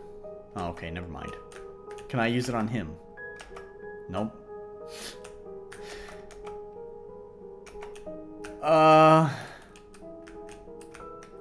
Is this art custom? If this is not RTP stuff, then I'll say, well, at least they put a lot of time into creating the tile sets and stuff. In which case, yeah, that's pretty cool. If it's not RTP stuff, I mean, if it is RTP stuff, then what do you do? Like, join this game jam late? Because it feels like there's not a lot of content here for, I think, developers had a month for their game jam. Like, all roads lead to this path.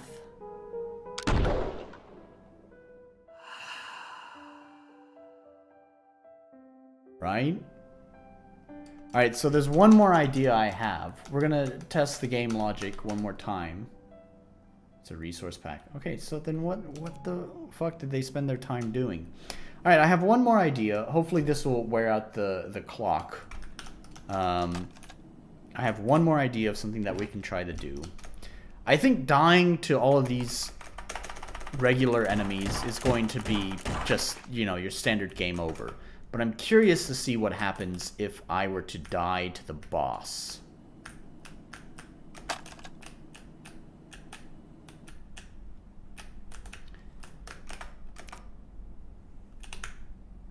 So let's make our way back there. Wait, can I? No, there's a trash can in the way. Alright. Yeah, oh. Nope, no, never mind. Alright, yeah, I don't think there's... Yeah, I think I've explored pretty much the extent of the map. Yeah. Alright, so we'll just take this way because I think it was shorter. And then try to make our way back to the boss.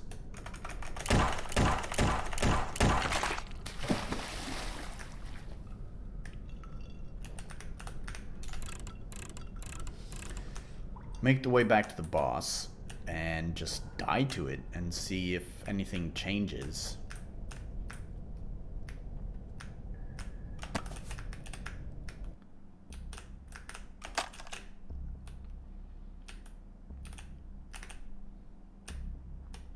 Oh, it's not this one.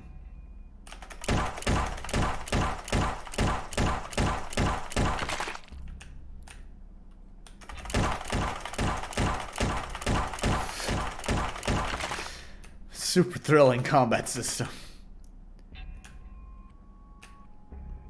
Like, I think these maps are pretty well made. So even if it is RTP, I'm not even gonna collect the ammo because it gives me enough ammo here.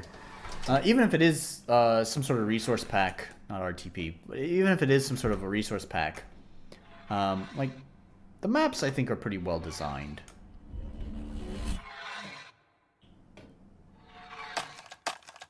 Oh, it doesn't matter if I have enough ammo anyways. I'm gonna die to the boss. That's the plan. How much time do we have left? 2 minutes? Oh, this is the worst game to forget to turn on the fucking timer for. Because it's so short. Nope. It's like the one place that I could have figured maybe they would have added a different ending or something. But not even there. I said I'm not gonna end a game even if I'm, like, out of content. I gotta figure out something to do, so what if I just skip the gun? Okay. Can't. Nope. Nope. Fortuna. Nope. Nope. The rule is I gotta play the full 20 minutes. We got 1 minute left. We're gonna stick with it.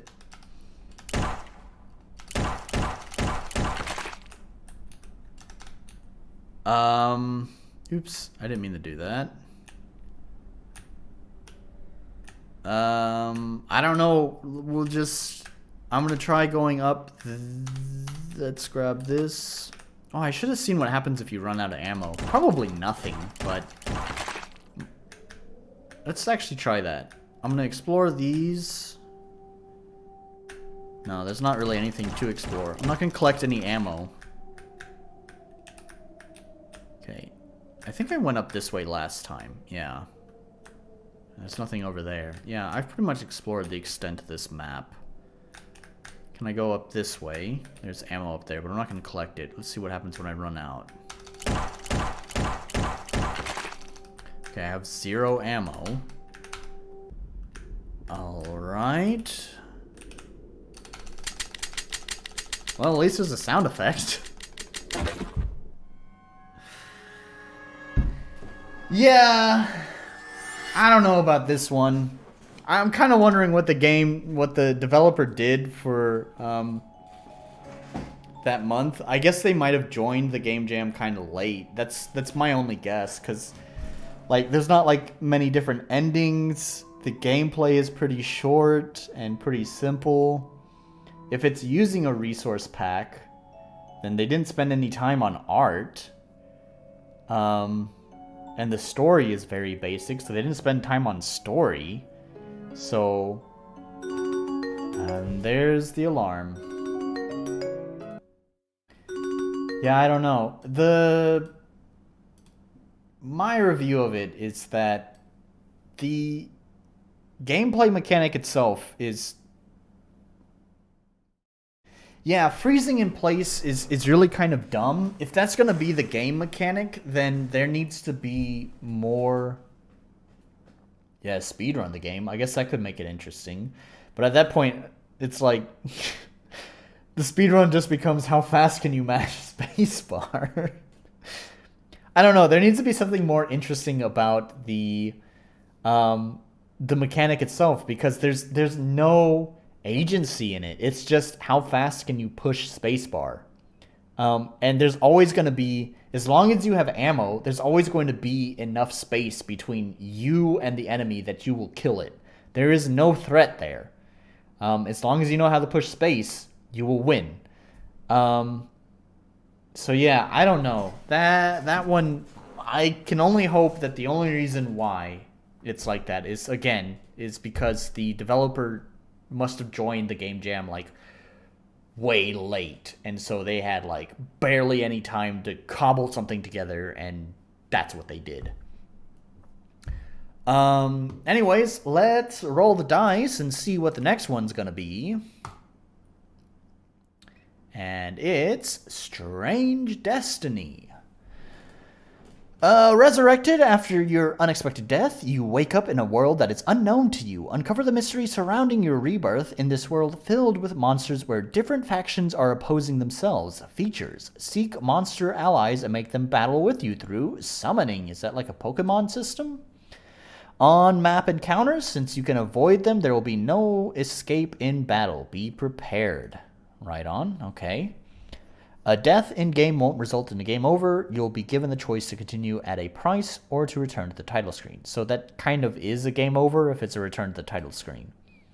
For the record, my game does something differently.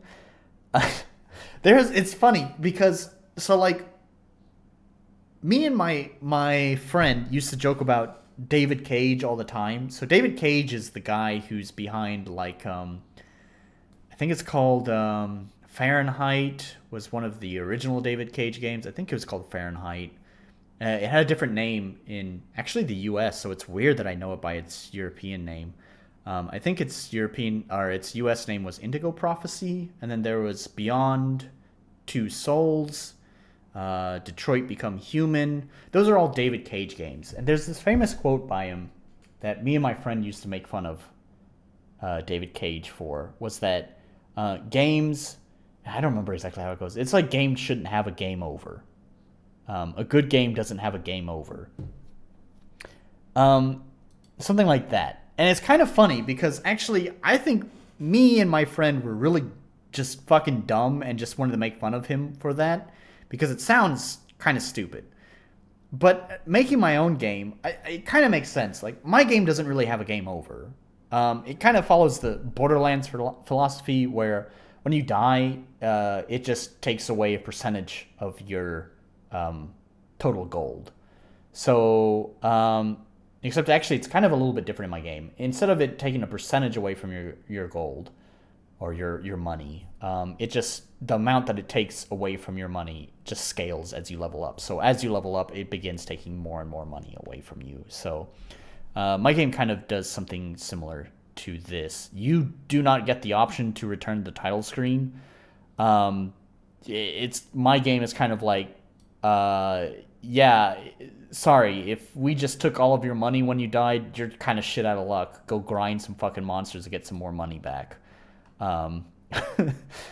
So anyways, there's only one save point in my game too. I may have to change this. There's something I really want to look into for my game. Because, like, there's only one save point. And the reason is because I don't want people to save scum. Arcades did this too. Yeah, sort of. Yeah, they did. But except it was the real money. I'm not asking players. I'm not asking my players to fucking put in more money every time they die. So anyways, yeah, it's what was I fucking saying, man? You distracted me with that.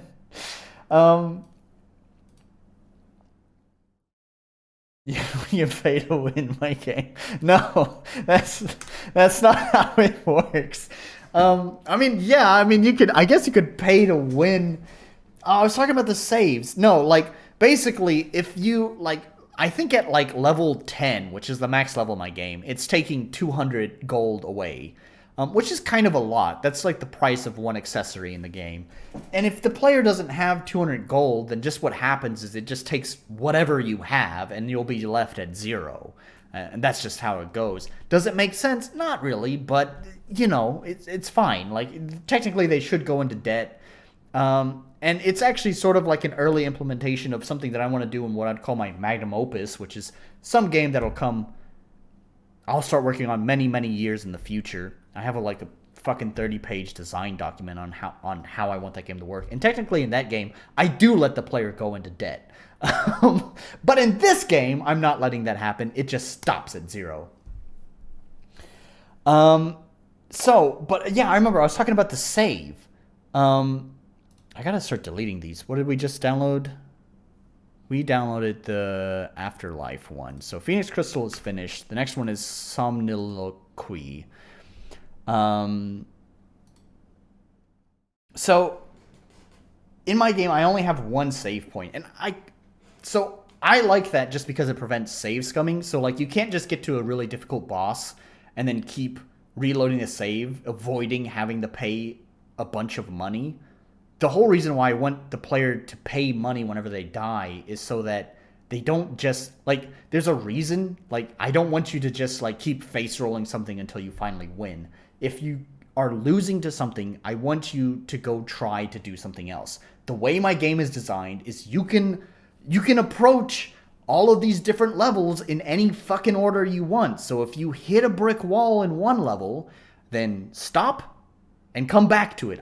The way the levels are set up is that it is easy to leave a level and get back to right where you were, because there's, like, teleportation systems, there's shortcuts and stuff like that. So, you know, if it's too tough, just stop face rolling the fucking monster or whatever it is that's blocking you and come back to it later when you have more gear or you're a higher level. But my one problem with having only one save point, which prevents players from doing that, is that, God forbid, what if there's a power outage or the game crashes for whatever reason? Then not only am I punishing the players for trying to save scum, but I'm also punishing the players for shit that's not their fault, you know? Like, it's not their fault my game crashed. It's not their fault the power went out. So I don't know. I would love to come up with some sort of like autosave system that, I don't know, like deletes itself. Like it autosaves occasionally, but then deletes. I don't know. Yeah, like autosaves. I would love to have that, but also I don't like. I might have to commission that. I don't know. I've tried looking into like autosaves to delete themselves after you load, but I couldn't find any plugins that exist for that. If you know any, please share them with me. But I don't know. It seems like it's something that I would have to commission, and I don't know if that might be kind of like my game. Like, yeah, I want it to be a commercial game. I'm putting a lot of work into polishing and stuff like that, but at the same time, also, it's kind of a game that I'm trying to keep a moderate budget on because it was originally started. Delete the save with a script call. That might work. You'd have to. I don't know how to do that with a script call. You or someone else would need to teach me how the fuck to do that. So, yeah. I'd also have to figure out when is an appropriate time to autosave. Because if it like, see, my original idea for that was to just autosave all the time. Like anytime you change maps, like you loaded this new map, it autosaves when you load it.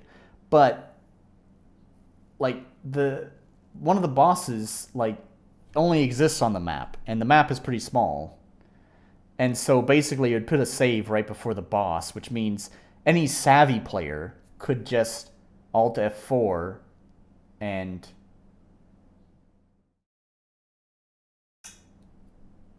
I guess I would give them one chance. It would like autosave. Yeah, I don't know, man. I'd have to think about that some more.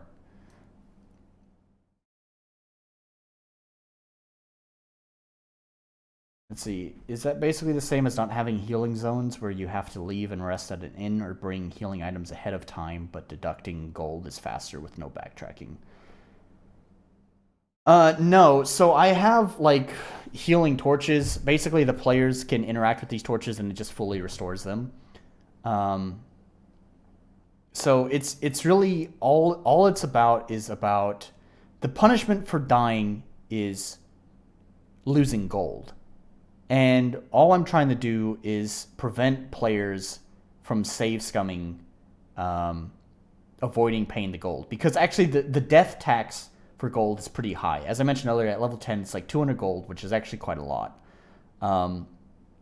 Like, this was my one problem with Borderlands New You Station, is that it does take a percentage out of your total money that you have, but it's such an inconsequential amount. It works for that game because it sets you back. Like, there's a checkpoint where it's at, and it basically sets you back at that checkpoint. So you do have to, like, backtrack to where you were, which is punishment. It's a punishment in time. And then the percentage itself, it's really not a lot. So, like, that was the one difference with my game, is that it's not... I feel like it's fairly balanced. And I will play with this before the game's release. I'll probably adjust the balance on how much gold is taken out. But it's... I feel like it hurts when you lose it, but it's not, like, frustrating. It's like, damn, I wish I hadn't lost that. But, oh well, I'll keep going. I started the timer, so let's not delay too much longer and just launch the game. I think it's a VX, yeah. If it's VX Ace, it's gonna fuck with my desktop apparently. All right. I don't know what resolution it's trying to render at, but apparently my computer just does not like that resolution. It's not letting me. It like shifts everything around on my desktop. Can you still see this? Yeah. It like shifts everything around on my desktop and then just minimizes again. There. Oh. Did we get it? Okay. No. All right. Yeah. It's not letting me do this.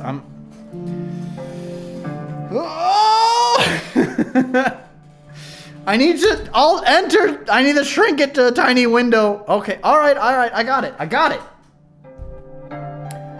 Whoo, boy. boy! That was irritating. So there's my timer. You can see my timer. Alright, hang on. I gotta pause the timer for a second. I really need to pee. Listen to, I don't know, the music or something. Is it loud? No, it's fine. Alright, just hang on. Chill out for a moment. Oh, let's set it to this one? Yeah, that one. Alright, cool. Be right back. Gotta pee.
Older engines have limitations and less quality of life. They sure do. It's funny, I've been reading through, there's like an RPG Maker meme thread, and there's some posts in there talking about people, like, basically making fun of how other people are starting work on in their game engine of like MV or MZ while they're still working in RPG Maker 2003. And I don't know, to me it's kind of like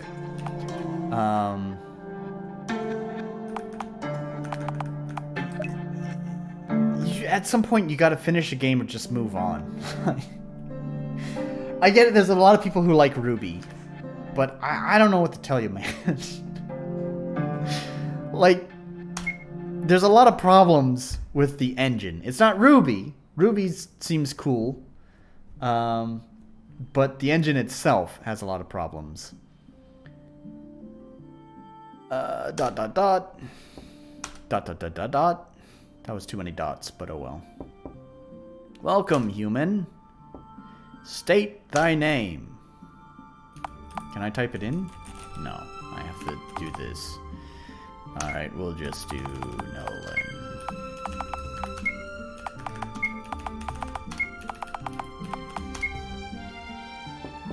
Very well, Nolan. It appears that thou hast died. Yet, fear not. I hast laid mine eyes upon thy insignificant existence.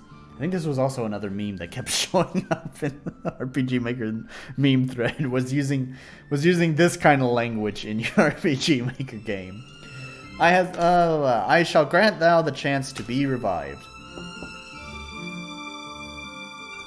Alas, this one resurrection shall not occur in the same world.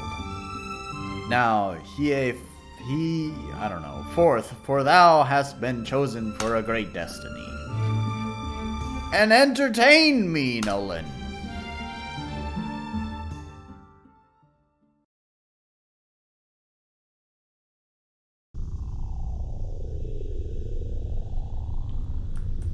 Alright. That's a cute little character sprite. I like it better than the bean faces that you get in current RPG makers.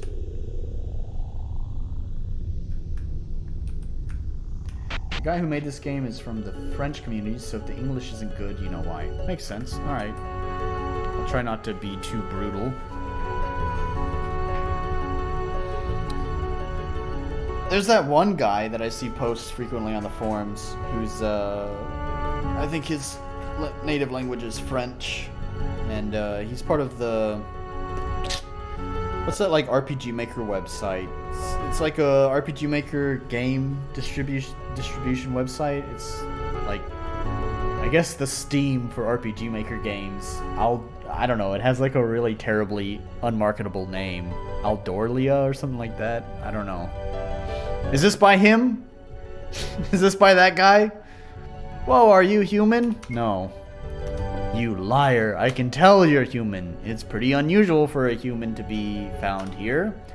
How did you got here? What? You don't know? Memory loss? We're in the world of darkness here. It's where us, the monsters, and other fiends live. Don't know about that one. Okay, alright. Anyways, I'm trying to get out of this cave. You probably should too. I have an idea. We should team up. You can't say no. You're pretty weak. You'll get killed easily if I don't help you. Then it's decided. Let's make a pact. Oh, I forgot. I'm Lisolo, the fairy monster. What's your name? Very well, Nolan. Let's go. Lisolo, the fairy monster, joined you. You can open the menu by pressing X. I don't know. So far, this is kind of charming. It kind of reminds me of like old, Game Boy Advance RPGs. And like this pixel font is not so bad. This pixel font is fairly legible. I have no troubles parsing it compared to the pixel font in the previous game. You can summon monsters in battle via the summons command. Right on. Looks like there's some items here. Magic water.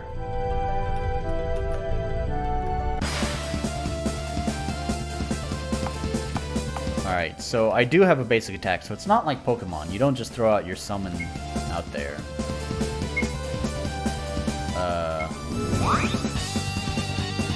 Okay, so it just adds like another party member. Interesting.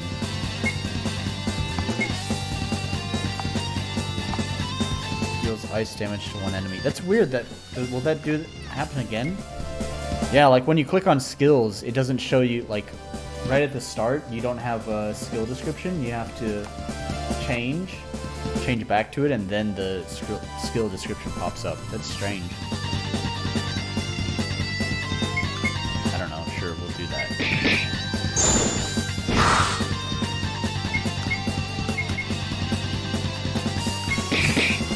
It's weird that there's this execute command. Like, yeah, I've already said this is what I want to do. Just do it. Why are you asking me again? I found back this French Steam guy in Dirina, and no, they are two different persons. Oh, okay. But yeah, I think that's the person that I was talking about. And it's not Steam, it's just like the Steam equivalent of RPG Maker games. All they do is RPG Maker games on their website.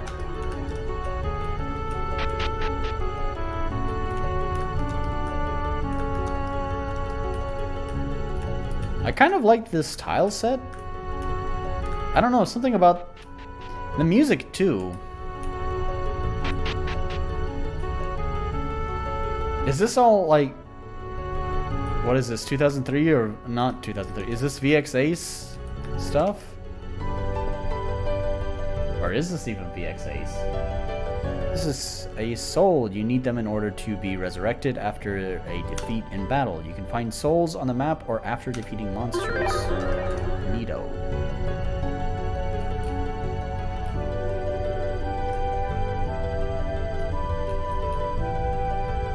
I've heard of it.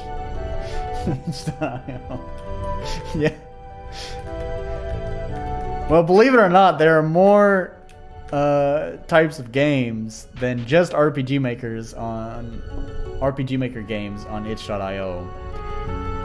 In one of my previous streams, I played a Unity game. In fact, actually, on my own itch.io page, you can play my shitty Unity game, and it sucks. Don't play it.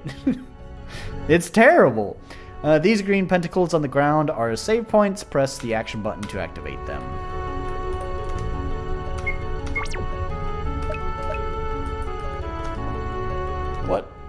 A human, what do you want? Where are we? We're in the Rebirth Cave. If you want to leave this place, then give up.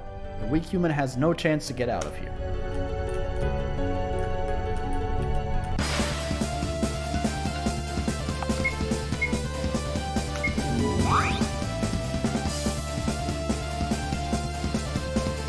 Music is DS packed. I kind of like the DS music then. It reminds me of Golden Sun, actually. It reminds me of Golden Sun's music. And it doesn't sound... Okay, it could be because the volume's low in my headphones, but it doesn't sound like it has a terrible bit rate either. Because one of the things that I don't like about some of the RTP stuff is that it's clipping because it blasts the music at like an obnoxiously high volume, and it sounds like it's at a very low bit rate. Probably because they want RPG Maker games to fit in like 100 megabytes. My game is very large in size, and that's because 90% of its file size is audio, and that's because I don't want to fucking render low quality OGG files because it just sounds bad. So I don't know if the DS is using a higher bit rate, or it could just be these I don't know, just the sound fonts and FM synthesizers that it's using that just maybe like are more tolerable of lower bit rates. Like it doesn't sound as alias. Also, again, I can't make 100% judgment on this because the volume's pretty low in my headphones. Oh, I see. I just get summons. I have a basic attack and summons, and that's it. So basically, my summon does all the damage.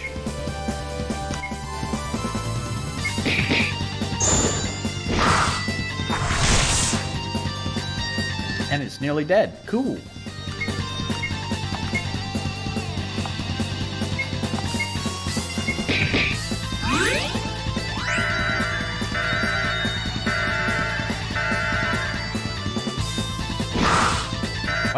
Why did they cast that so many times? What the fuck?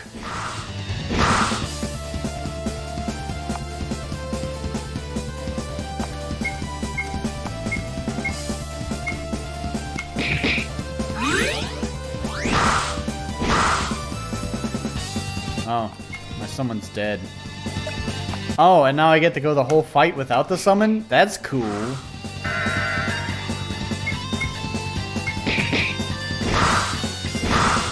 Alright, right on. Did I? Okay, I did unpause the timer. Alright, cool.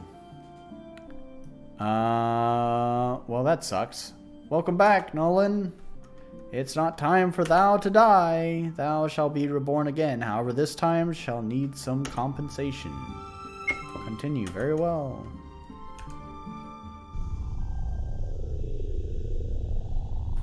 Balance is not that good. Yeah.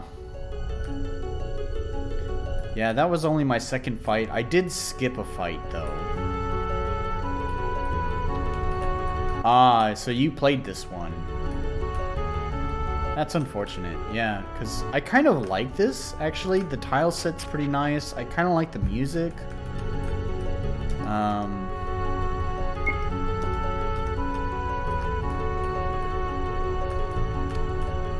Yeah.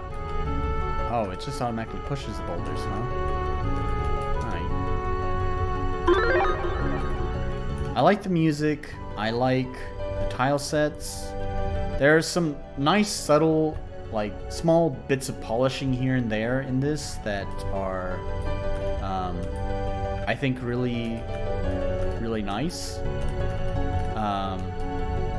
But yeah, if the balance sucks, then I don't know what else to say. It's just... that sucks. Oh man, I got stuck. And it really sucks that once you're summoned done... I really feel like, okay, this is kind of similar to the, like, previous game that when XZ had just joined us on the stream, where it had, like, the... like real-time movement. I think he said it was like a Mega Man game, and I said that I wish it leaned more into like the card system. It's a similar thing here. I kind of just wish it leaned more into the summon thing, where your player character was not even a thing. Like, I really feel like it should just be Pokemon. Because, I mean, like, once...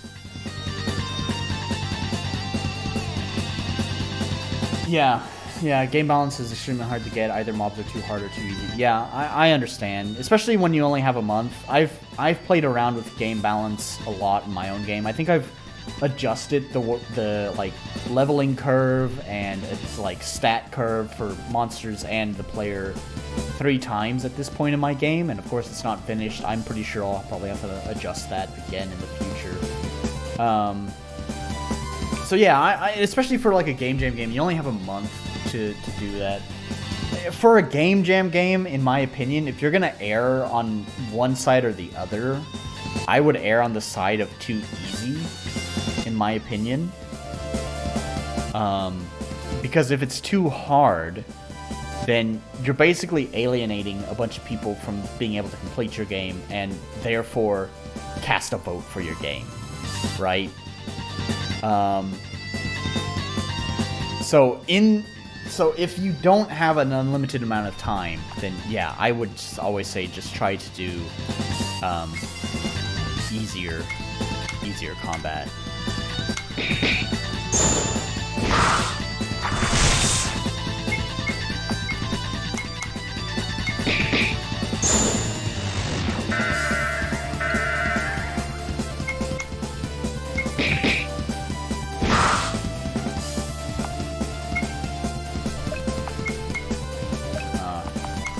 Let's try guarding.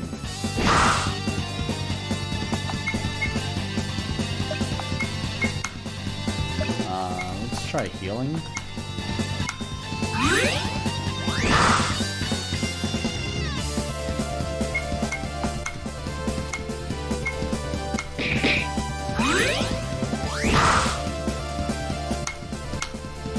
And of course, balancing is only going to be as tough as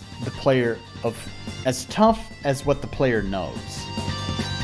And so there's like no tutorial for this, which is fine. It's not the most complicated of systems, but I really don't know. Like, I noticed that with the slime there's a weakness. So do I want to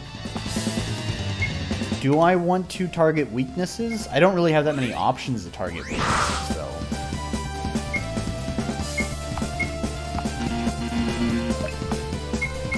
I don't know. Because, of course, you know, like a lot of games, developers are going to play through their game on their own.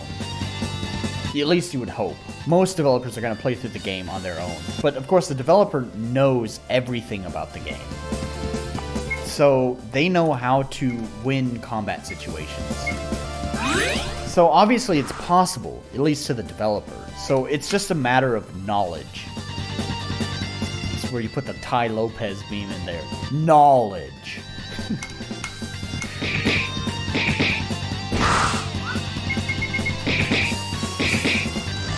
I can't believe... Okay, there we go. I was about to say, I can't believe this thing's not dead yet, but alright, we did it.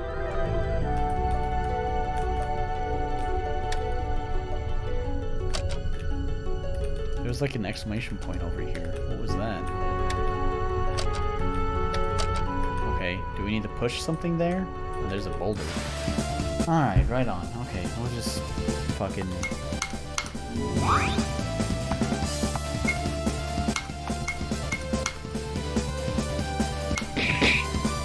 The execute thing at the end of it really kills me too. Like, yes, I want to fucking execute it, man.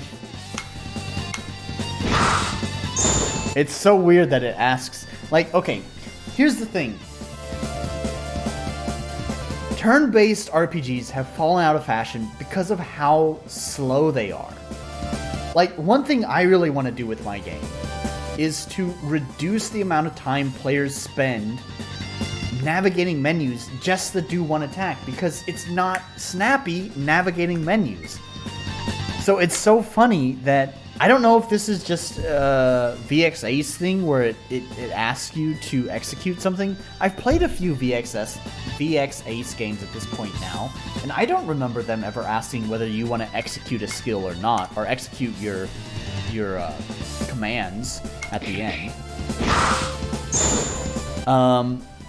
So I don't know if that's because the other...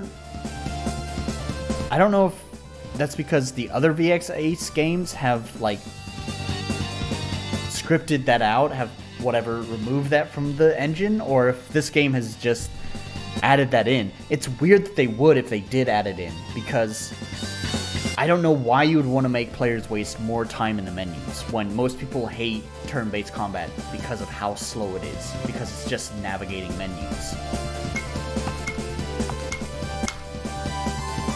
It was added. Yeah, that's weird. See, I like steep learning curves where mobs kill you fast, but you get the option of affordable skills equipped from the shop, so you have to... time's up. Good. I don't know, yeah, I kind of don't like the combat. There's stuff that I like about that. I shouldn't say good. That's terrible. But there's stuff that I do like about that game. It's just kind of a shame that it really, the combat, it's kind of like with Faded Blue, which I played last time, where it's kind of like the combat kind of just ruined everything that had been set up. Anyways, let me read XZ's response from just a moment ago. Switch to this camera. I like steep learning curves where mobs kill you fast, but you get the option of affordable skills equips from the shop, so you have to equip up your preferred playtime, scrolls, potions, or weapons of magic. It might be default. Some battle engines remove stuff like that. Most use Dawnfly's Battle Ace. It is an option of Dawnfly Ace. Okay, all right. Yeah, I don't know why you'd want to add that. I think one of the biggest problems, like I said, with turn-based combat, and the reason why it's not as popular anymore with a lot of gamers, is just because it's not as snappy as like modern combat systems. I mean, think of like the stark contrast to turn-based combat would be something like Bayonetta or Devil May Cry, where it's like when the moment you push that button, you are doing a kick or a punch or whatever. Like, that is snappy. You push the button, the action happens. And I think games feel the best the closer that relationship is, the closer to button push, action happening. So one thing that I would really like to do, and Fortuna, you seem to be very knowledgeable about plugins. One thing I would really like, I kind of hinted at this last game dev stream that I did, but I didn't actually talk about it. I know I'm comparing action games to RPGs. Shut up. I'm saying it's a stark contrast. Obviously, they're way different. I know that. But I'm just saying, the reason why you have some action games that just feel better and become more popular than RPG games is because there's a much more closer relationship between the button press and the action you do. There is a much farther relationship between button press and action in turn-based RPGs. You can get away with this with sometimes like real-time combat. You can think of like the Tales of games where they have their linear motion battle system, I think is what it's called, linear motion battle system, where basically you move in a straight line, but on that straight line you can press a button to perform an action. Or you can think of something like Star Ocean, where you have basically an open playfield, an open arena that you can run around, and pressing action buttons will do that. Or like Kingdom Hearts, it's another one that's not quite as, I mean, Tales and Star Ocean are not super obscure, but they're still more kind of B tier. But Kingdom Hearts is starting to reach A tier there, you know, in recognizability, and it has a more action-oriented combat system. But it's still, I would still consider it a JRPG. And what that's doing is bringing in line your button press with the action being performed. And I think the more you have to navigate and the less in sync that button press is, is the less interesting, the slower combat feels, the less it feels good to perform. It just starts to feel like you're wasting time, you know? And that's why I feel like that's one part, not the whole picture, but one part why turn-based RPGs have kind of fallen out of fashion. And this brings me back to one thing that I do wish to commission for my game. I think is more important than the autosave system that I was talking about, or maybe Fortuna, you know of a plugin that does this, is basically creating hotkeys for your combat menu. How to do this. So let me try to like illustrate this with my I know. Here we go. We'll do it like this. Okay. No, we don't need that. Okay, so we have our menu here, and then we'll have another menu here, and we'll have, like, fight, and magic, and my game would have, like, guard next, so we'll just put guard and item. Okay, and then you'd have hotkeys, so that'd be, like, 1, 2, 3, and 4, and let's say you press... magic. Don't worry, I'll show you my art in just a moment. So that'll bring up the magic screen, and you'll have like fire, and you'll have lightning. Again, I'm thinking of my own game, so we'll just use wind next, and those are your options. And then you'll have hotkeys again for 1, 2, or 3. I should probably like highlight those or separate them. There we go. So that's a little bit easier. Okay, all right, so I'm not completely crazy here. So you can see, like, you'll have these hotkeys, so you can push, like, 1, 2, or 3 to quickly just do that action. So you press 1, you use your attack. You press 2, it opens up your menu, and then you can press 1, 2, or 3, and you can use your magic skills like that. This is just so much snappier than having to use, like, arrow keys to, like, navigate this menu to do what you want. You're just pressing 1 key or maybe 2 keys just to get the action done, which is so much faster and will probably feel so much better than having to navigate menus. You'll feel so much more in control of things. And the reason why I know this is good too, I haven't played it, but I've heard a few pompous fucking video essayers on YouTube talk about how Persona 5 makes turn-based combat feel good because that's exactly what they do. They hotkey all of the actions. It's turn-based combat, but it's hotkeyed to the face buttons. So if you just press the face buttons on the controller, it's hotkeyed to different actions, which makes the relationship between button press and action doing much closer. I think most RPG Maker devs would want a 3D battle system if it was there. Paying to build one is not in the realm of possibilities for most. 3D makes combat much better for animations. One of the reasons I personally like RPG because there isn't that action stuff. Right, I get it.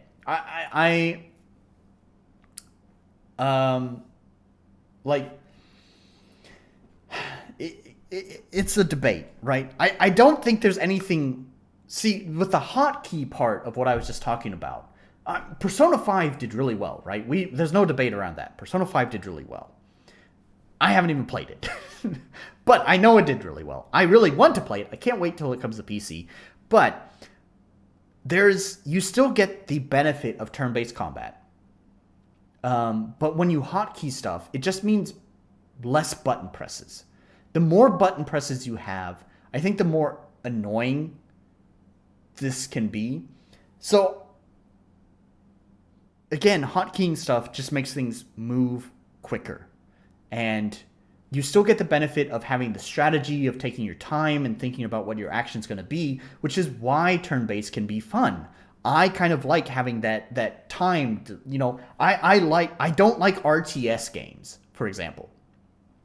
I don't like RTS games like StarCraft or Command & Conquer or stuff like that.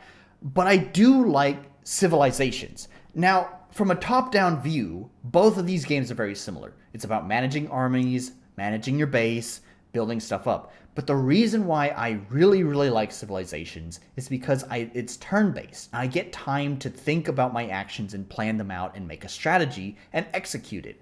But with RTSs, I don't get that luxury of having all the time in the world to plan my strategy. I have to think on the fly, and I'm not very good at that. Adding hotkeys to the command, then please add it. Please make this plugin. You can distribute it. You can even charge for it if you want, but please allow for the ability to hotkey menu items. Yeah, just we'll talk about it later. We'll talk about it later. I'm going to send you a message on the RPG Maker forums. Let's roll the dice. We've been sitting here. I've been talking a lot about that kind of stuff. All right, Away to Resurrect, Game Jam Edition. Oh, dear. It's in Spanish, maybe, or it could be possibly Portuguese, because both of them look very similar to me. In questo... Reroll.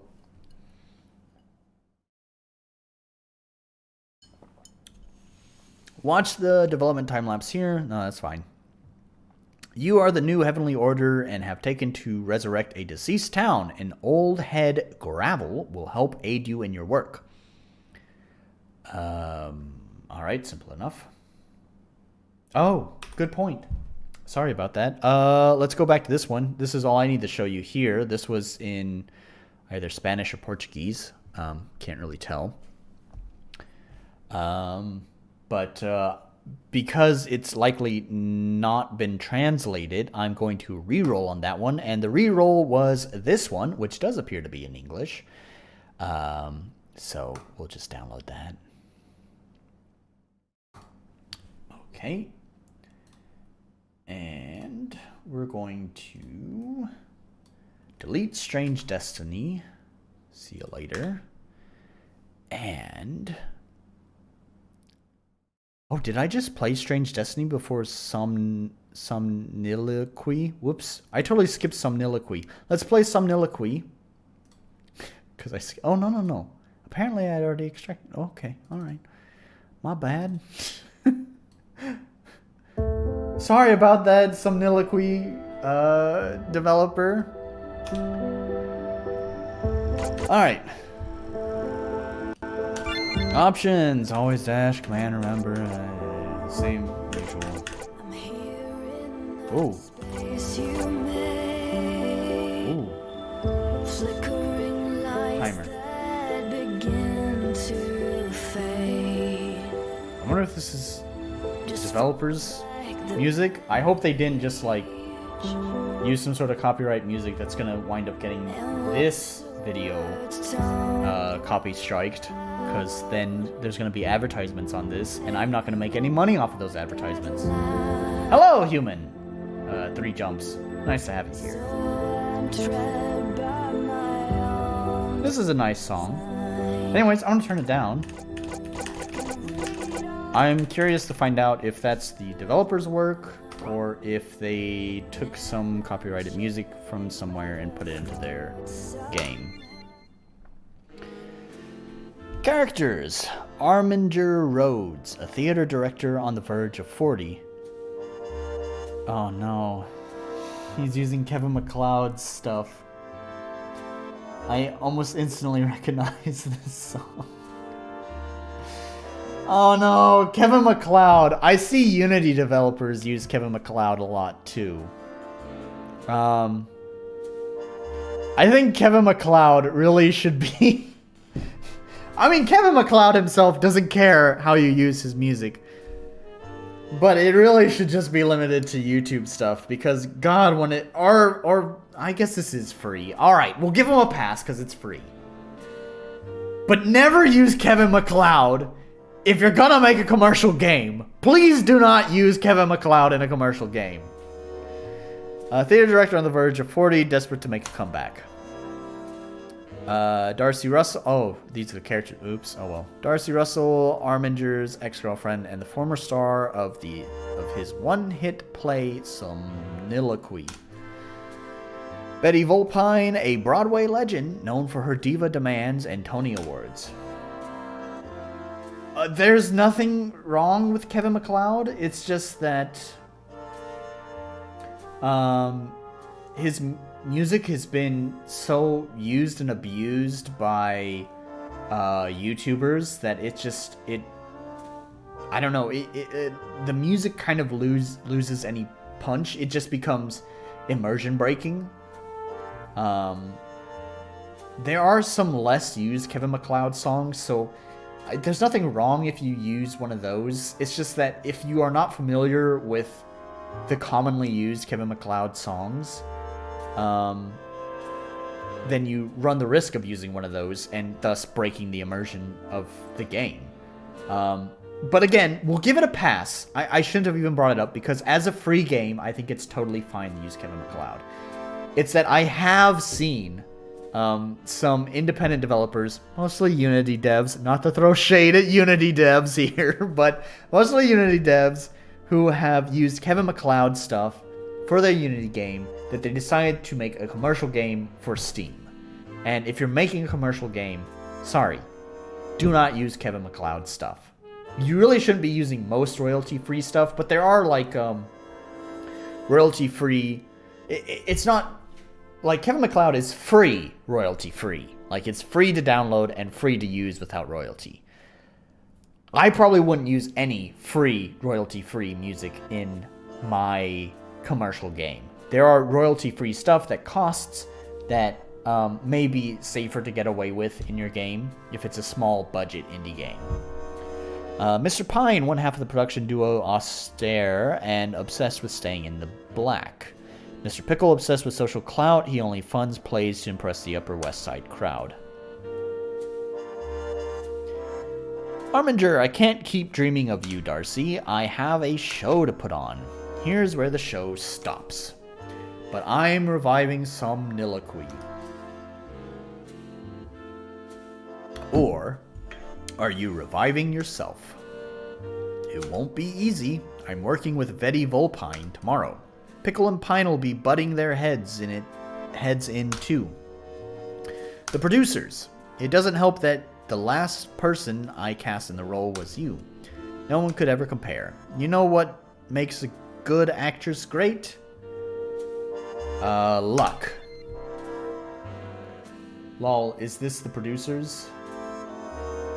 Commercial musician. Don't use free music for your commercial game. Alright. Alright, what are you getting at, Fortuna?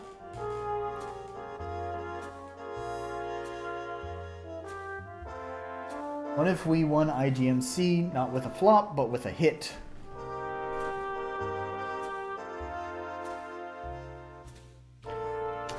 Her director.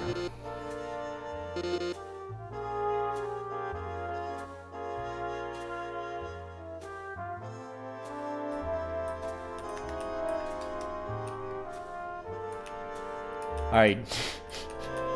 Fortuna. We gotta address your previous comment. Is this a shot at me? Are you taking shots at me? Is that what you're doing here? Because that's what it sounds like. You're taking shots at me because I charge music for... Or I charge music, huh? I charge money for my music. What's this show? Oh, it was a big hit 15 years ago. That is until the star of the show jumped ship. She's a big star now, dating one Hollywood hunk after another. I heard rumors she went out with the director too back in the day. What happened to him? Nothing. I use exclusively free music. There's a ton of free music made by the RPG making community. You're correct, XZ. I don't know. Okay. Now I feel like I have to address this, and we're just wasting away the timer because I have to address this. Kevin MacLeod stuff has been used and overused mostly in the YouTube space. And because of how much it's been used in the YouTube space, how frequently it's been used, it becomes immersion breaking because you recognize that music from somewhere else. That's why it's immersion breaking. Because it's been used so much, you recognize it from somewhere else. Now, using free music that is less recognized won't have that problem. you are correct. And using it, you can do that. And that's fine. Again, it's fine to even use Kevin MacLeod stuff if you're making a free game. It's just that you might hurt your own game's impression because of how immersion breaking it can be. Using free stuff that's not Kevin MacLeod doesn't run the same risk. However, there is still a greater chance that at some point, someone more recognizable than you will stumble upon that free music and decide to use it themselves. Thus, retroactively making the music that you used become immersion breaking. Now, I really need to make that clear. If it's a free game with low ambitions, then using free music, even if it's widely recognized, is totally fine. I get it. Okay? It's just the commercial game where you really want to either license music from a commercial but royalty-free place, or hire a composer. You can hire me to compose your music if you want. I'm just really fucking expensive, and I do that on purpose. Which no one's gonna hire me because of my prices. No one on the RPG Maker forums, that is. And that was intentional. Anyways, nothing. This was his only hit, dredged up from another tiresome revival. I swear, there's no originality in the theaters these days.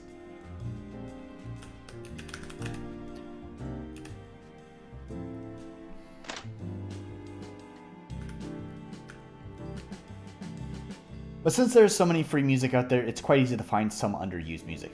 Yes. So the only thing is like I said, when you use underused music, you run the risk. There's a greater risk, but still small, I should clarify. Still small, that that someone may decide to use that same free music you used. And they could have they could be more recognized than you are, thus retroactively breaking the immersion on your game. Imagine not making your own music. No. Three jumps. Listen here. I would prefer people who don't know how to write music, I would prefer them to use someone else's music if they don't know how to write it. Because I have heard just some terrible fucking music in some of these bad RPG Maker game streams that I've done. And actually, it's not just in the bad RPG Maker streams. I see it on the RPG Maker forums too. I don't want to call out the guy. I don't even remember the username. But there was a guy somewhat recently who was posting his music and stuff on the forums and talking it up. And it was clear that he was using. There's this free online resource. I don't remember what it's called. I'm pretty sure the free online resource for making music is clearly states that it's just for sketching out music ideas. It's not for doing full-fledged music in. And this guy was just using that tool to write his music, and it sounds fucking terrible. That's not to condescend. You have to learn. You're gonna start writing terrible stuff at the beginning. That's fine. It's just that when you start boasting about your music and you start using it in your game, even when it sounds terrible, that's kind of where the problem begins. You gotta recognize that, oh, this is not super great. This is not commercial worthy. You have to be able to recognize that. Just, really, if you don't know how to write music, keep practicing. Please don't quit. That's not what I'm saying. Don't give up on writing music. But also, please use someone else's music. It's okay to admit that someone else can do music better than you. You will eventually get better than that other person's music if you keep practicing. Like I said, don't give up. But for the time being, just use someone else's music. Oh, Miss Volpine is quite the demanding diva. She's made it clear she expects her own personal makeup and hairstylist to be on the payroll. By the way, we've been talking so much about something totally unrelated to this game. I do want to say, I like the theming with the text box here of using manuscript, like a script. Yeah, like a script's pages for the dialogue. It fits really well with this game, considering it's all about theater. It's a nice touch. I like it. Of course, we want her to look her absolute best, but now we're paying for 4 people instead of 2. I'm assuming she won't let her people work on the rest of the company. Oh, not a chance. She wouldn't want them looking as good as her, now would she? Her exorbitant salary is one thing, but this, I'll talk to her. And we've been going on. We've been going on about music so much, I've totally lost what's happening in this game. Ms. Volpine, let's not be too formal, dear army. Especially when we have so many pressing matters to attend to. Case in point, this barren stage. Where did all the budget go? On you. You'll see where it went if you look in the bathroom just above the sink. That sharp wit shines through in your script. I want to talk about some of your requests. Oh dear, you aren't going to be difficult, are you? I've had the most frightful time with directors before. You don't want our relationship to sour like that. I mean, you just came back to the business. It'd be awful to have your time cut short again. A good director needs to challenge his actors. I couldn't bear you being upset. A good director needs to challenge his actors. If I'm going to get the best performance out of you, I have to speak freely. Darling, I'm sure you have many wonderful abilities, but you're working with Betty Volpine. I could step on the stage headless and still bring the house down. Though I'm sure you wouldn't want to do without my head, would you, army sweetheart? Are you dissatisfied with the makeup artist I hired? You wouldn't ask an average hiker to attempt Mount Everest. So it seems like this is like some sort of, oh god. Oh man, I've had too many drinks at this point. What's the fucking word? It's on the tip of my tongue. Anyways, this is like some... Fuck, the word is on the tip of my tongue. Fuck it, it's like a friendship thing. Not friendship, but social mechanic. That's not the word. God! It's on the tip of my tongue. Anyways, it's this thing. Something about social friendship, whatever. I did the bad thing, so it went this way. If I say the good thing, it's going to go up. We probably wanted to land between these two bars. You wouldn't ask an average hiker to attempt Mount Everest. Darling, the contours of my face are Everest. Your glam squad is just too expensive. Cold and intimidating, you mean? Beautiful by nature. This is a mountain your features are naturally beautiful. No makeup could enhance or detract from that. It's good to know the visuals of this player are being decided by keen eyes. Oh, darling, can't you feel the buzz in the air? This room packed to the rafters. I can see it now. Well, see, there we go. We brought it up. If your team are the experts you say, then working on the other actors should be a cinch. Do you think I won 3 Tonys by sharing the spotlight with others? In this business, you do everything you can to stand out. I'm sure you don't want your play to get lost in the crowd, and I simply refuse to fade into the background. This industry is run by men. Men whose eyes drift so easily. When you stood up there next to a 20-year-old little twit with tight skins and a perky bosom, then you can lecture me about the importance of... My vocabulary is not big enough to understand that word. I'm sorry, I'm too dumb. Largesse? Fuck me. Did someone bust open the thesaurus, or is this person smarter than me? Probably smarter than me. But it is possible they busted out the thesaurus.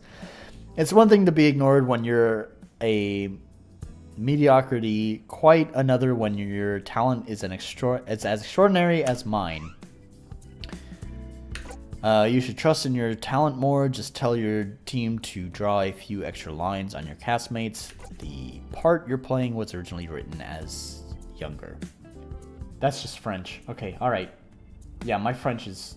I'm French dumb. Sorry. The only other language that I barely know is Japanese, and that's only because I fucking live in this country. And even then, my Japanese level is fucking unacceptable for how long I've lived in this country. It's atrocious. The part you're playing was originally written as younger. I don't know. We'll just...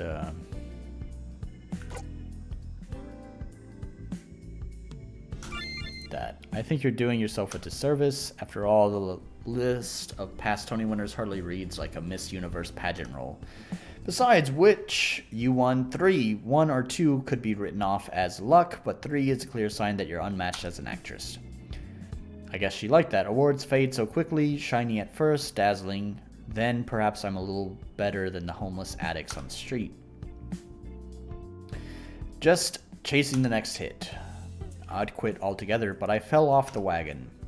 When the spotlight calls, but you're a big part of the allure, directing someone of your caliber, I mean. Do we really have to waste more time on this small sticking point? Surely my fabulousness makes up for any extra costs. The financial matters rest with the producers. We can't afford it, Betty. Sure.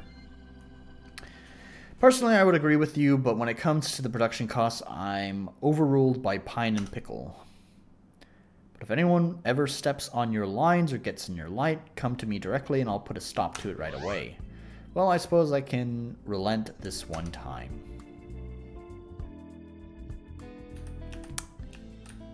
I guess that's it. Sure, I didn't offend her too much. Do I need to talk to her again? This guy? Oh, Miss Rhodes, sir, I'll have this box moved in a sec. Let me help you. I believe in showing passion down to the smallest detail. You'll have a part to play in making this a success. Never forget that.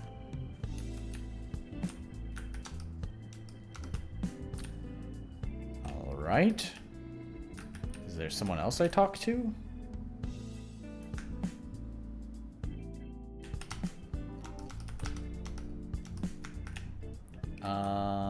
Do I need to play the piano?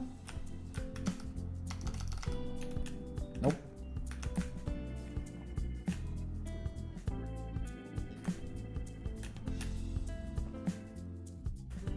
I don't know. I guess I'll just leave.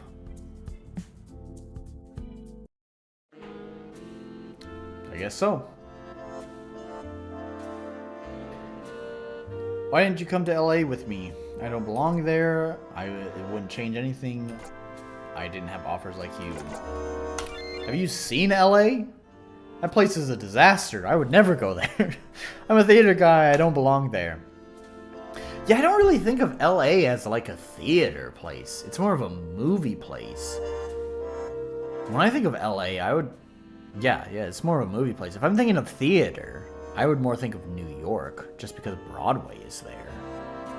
I'm not much of a theater guy, though, so maybe I'm wrong about that. Sometimes it's not about belonging, it's enough to just be there in the first place.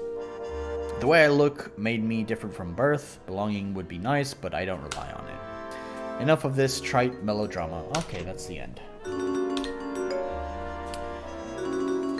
Yeah, alright, so that's a lot of text, which is not great for a stream, especially a stream where I've been drinking some actually pretty strong on the alcohol side, because I haven't been pouring these drinks very well. Yeah, that's a bad combination. I don't know, it seems fine. I would say it's inoffensive. It's definitely more like on the visual novel side of games. I think that game was supposed to have like a combat system similar to Undertale. I think that was that game.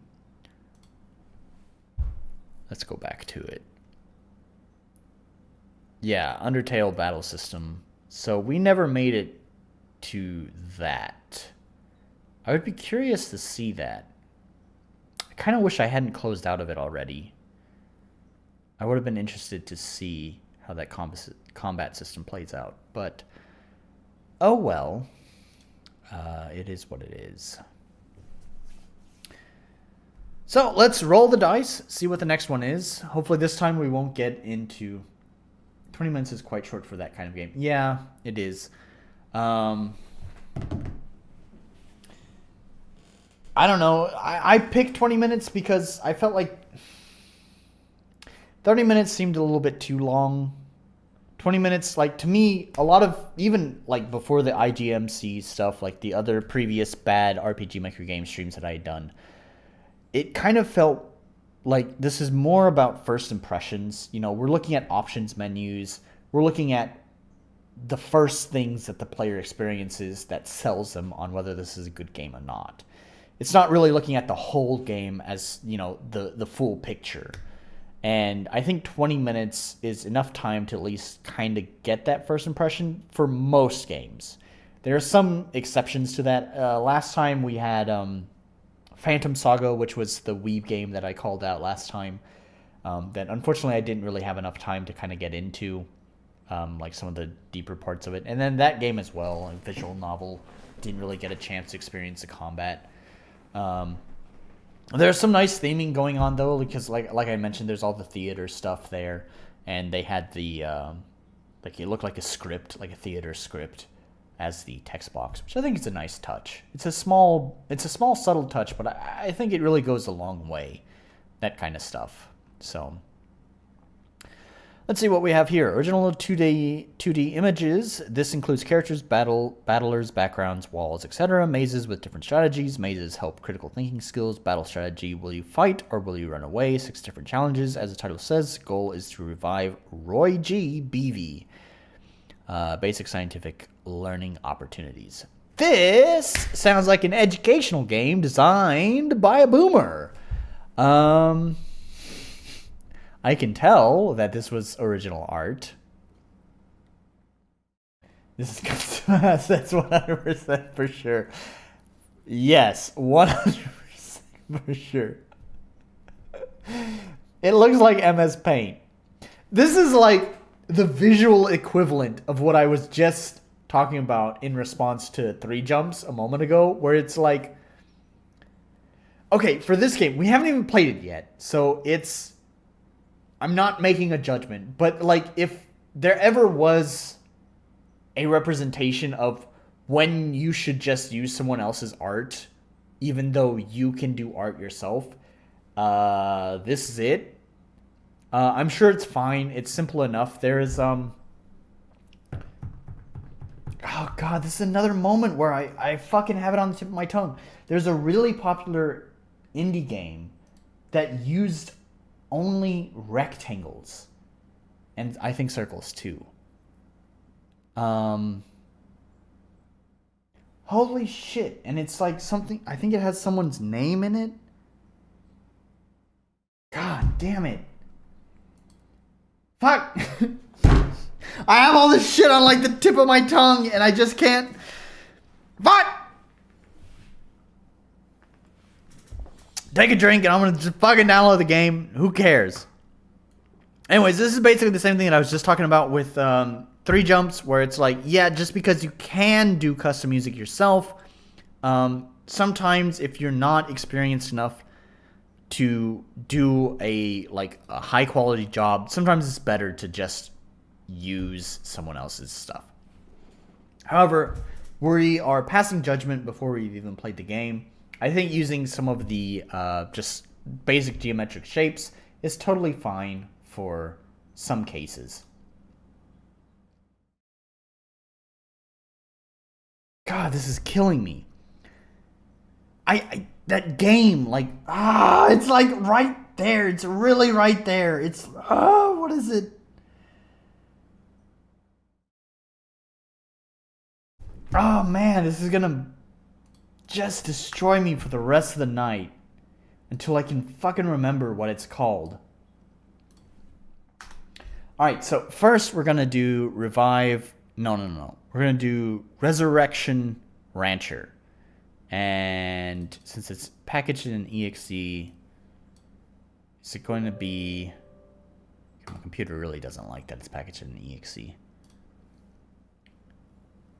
This setup will install the game on the C directly to prevent issues with save data. Why? Why can't you install it on my Y drive? Can I? Yeah, it only lets... Oh, man. Sorry, Resurrection Rancher. I'm gonna cancel this. There's no reason to do that with an RPG Maker game. Not, and especially for a Game Jam game. There's no reason to do that. I don't know why you decided to do that. That's really kind of disappointing. I don't want to install you on my C drive. My C drive is like only for my operating system, and that's it. So yeah, okay. So I've seen this also with some software as well, where they want to install strictly on the C drive. So I guess this is kind of like a newer problem, just with software in general, not just games. You really should let your user select what drive that they want to install on, because especially in recent years, like I know like long ago, most people only had like one large hard drive and that was it. But especially as time has gone on, more systems are built around 2 or more drives, where you have your installation drive, which has, basically your operating system on it. It's usually an NVMe SSD. And then usually you have, so that NVMe SSD is going to be a small capacity SSD that usually is like just big enough to support your operating system. And then you'd have a second drive that's usually an SSD, but it's going to be a SATA SSD drive. And that's going to be like your systems folder with or your programs folder with everything else. So it doesn't really matter if it's a game or if it's software. I've seen this. Those guys who can't afford a 1 terabyte SSD. No, fuck you. I could afford it, but the way that I built my system is that there's an NVMe SSD. It's 256 gigabytes for my operating system for NVMe. And then my programs folder is basically held in my D drive, which is a SATA SSD. And then also for pictures and videos and all of my user data, I guess you could say, that's stored in a SATA hard disk, HDD. That's the way my system is built, and I think that's somewhat common of a setup. Basically, what I'm trying to get at is that software really needs, especially now more so than ever before in the past, software really needs to allow users to select what drive they install to. It should never force C drive. So anyways, so that's basically going to be it for that game. I'm not even going to play it because I don't want to install it on my C drive. We'll just roll the dice. Let's see what the next one is. I can't even read that font. This is something we went over a lot in the previous stream, where people choose terrible fonts that I can't parse. That looks like neat. That might be neat. That says death. How the fuck is that death? Holy shit. Okay, alright. So we have the D there. This is... Whoo, boy, this is a horrendous font. I really hope this is not what they do. Yeah, I really hope it's just for the logo. Because, ooh, this is brutal. You play as Mikhail, who is wandering through the desert carrying his beloved ashes in search of bringing her back to life. In his journey through the desert, he entered a tomb where he will beg for mercy. Wow, it's using like an isometric perspective. That's pretty neat. That's pretty new. I haven't seen that for an RPG Maker game. Alright, I'm interested. Your font is fucking heinous, but I'm curious about this game. But first we have Roy Gee Beevee, which is the boomer game with the custom art. Looks like another VX Ace game. We'll find out. Let's just check that right now, because it looks like it's finished downloading now. Extract. That was... Wait, this is Project Afterlife? But it was Death No More. I don't know. Nope, looks like MV. Alright. Oh, no, there's Death No More. Oh, okay. So I think you're right. I think it is VX Ace, because a lot of the VX Ace games come in the EXE.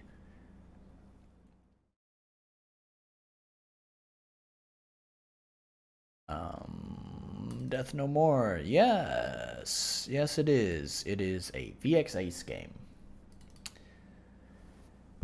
Alright, and I've realized I've forgotten to change the current game several times now. So let's actually change it this time. Revive Roy Gee Beevee. There we are. Alright, custom art assets. Let's see this in action. Alright, we got, oh, no WASD, we got options. Alright. It's not really a lot in options. You're not gonna remind me each time. I know, I'm gonna forget every time too. I'm always gonna forget that. That's why I put there's the tiny little font underneath it that says please remind me if I haven't changed this, because I knew I would never remember to change that. Game controls, you may use the mouse, but sometimes messages may leave quickly and not be able to be read. Use the arrow keys to prevent this from happening. That doesn't make sense. What the fuck are you talking about? Press enter to continue. Alright, this is a game jam thing I'm going to say, but under most circumstances, if you start your game saying, hey, there's this thing, I don't know how to fix it, it just happens, just fucking deal with it or don't do this. Like, because we saw this a couple of game streams back with it was that like kawaii cat girl game, Wireland. That's what it was called. Wow. Oh, hey, thanks, XZ. Oh, that's what you're probably saying, Fortuna. It's reminding me. You're not going to remind me the timer every time. Anyways, Wireland was another one where they basically started the game off saying, there's this problem with my game. I don't fucking know how to fix it. Just fucking deal with it. That looks bad. Don't do that. But I'm going to forgive this game because it's a game jam game. Obviously, there's not enough time to troubleshoot every problem. So, okay. Don't use the mouse. I got it. As the cycle ends, it was time for Roy Gee Beevee to fade away. Is that Roy Gee Beevee? Is he fading away? Is that what's happening here? Oh, this is a slow fade away. And I guess Roy Gee Beevee is very gay because he is a rainbow. He is proud. He's showing his pride. Roy Gee Beevee faded away. Goodbye, Mr. Beevee. 3 primes and 3 secondaries can help revive... Oh, alright. There will be 6 challenges to face before the 6th can face the energy source to help bring Roy Gee Beevee back to life. These 6 can find the way to revive the cherished Royale. Press enter to continue. The first challenge is the hot and cold mazes challenge. Must be faced by red prime. I don't know what it is about this that's making me laugh, but I'm having a tough time taking this seriously. Is this... No, it's not pixel movement. Okay. Alright, so is this like... It's getting colder. Okay, alright. So this is like a kids like color science kind of game. I think. Alright, I'm probably a little bit old for this. Right, I get it. It's getting warmer. Yeah, I got that.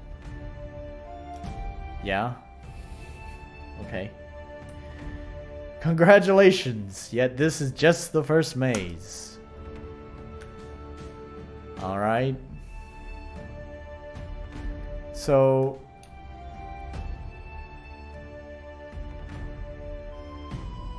See, here's why Edutainment kind of fell out of fashion.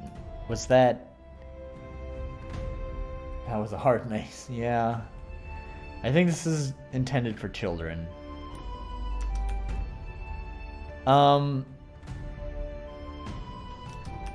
I think games can still be educational on their own without being heavy-handedly educational. I remember this so fondly. I don't know why. You've mastered the second maze. Do not celebrate yet. There's one more hot or cold maze left. I don't know why this is such a vivid memory for me. But, like, when I was very young, I really loved the game Heroes of Might and Magic, right? And I played a lot of Heroes of Might and Magic 3 and Heroes of Might and Magic... Oh, I guess that's it. Okay, that was easy. I played a lot of Heroes of Might and Magic 3 and Heroes of Might and Magic 4. The second challenge is find Baby Chart Turt's Parents Challenge. It must be faced by Violet Secondaire.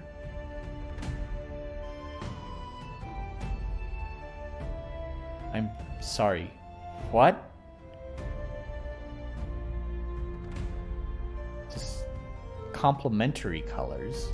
You have like purple and green. Anyways, as I was saying about Heroes of Might and Magic, I really learned about sulfur and mercury because of that game. And I don't know why. I remember so vividly what sulfur and mercury was, all because of the game. And the game is not educational at all. It's just that if the game uses real-world principles just in its design naturally, I think kids will learn from that. You don't have to ham-fistedly make stuff educational. And I think that's kind of why educational games have fallen out, because it's not really fun. I don't really know what I'm guessing I'm looking for another circle. What happens if I touch one? Wrong tag. Go to the mini maze entrance. Okay.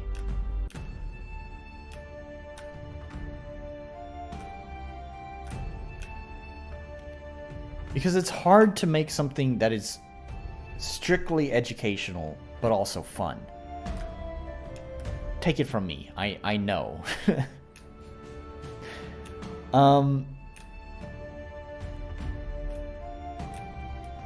It depends which game. I remember playing some fun educational games. Yeah, I'm not... Okay, I'm not saying it's impossible. Green Secondaire is one of Chart Turt's parents. Press enter to continue. Okay. Fine. Purple. I'm not saying it's impossible. It's just that it's really, really difficult to make something that is primarily focused on education, but it's also a game. It's not impossible, but I think that it's probably one of the hardest routes to go down. The reason I mention this is because, believe it or not, I'm not a YouTuber as my profession, and I am not a game developer as my profession. I am a teacher. So the reason I know is that constantly with my own students, they learn best through games, so I make up a lot of games for my students. Mostly card games and stuff like that. But they still feel very educational at the end of the day, you know? Like, yeah, they're a game, and it's better than just doing worksheets, but it's not like it's something they look forward to. It's just something that they're prefer to do over, you know, more academic stuff. Chartpert's parents, Yellow Prime and Green Secondary, have been tagged. Violet Secondary has successfully completed the second challenge and is heading to the energy source. It is time for Blue Prime to face the first challenge of might. So why is it... Oh. An indigo turt is chasing little primes. Right, I see that. Okay, indigo turt emerged. I guess we're fighting this.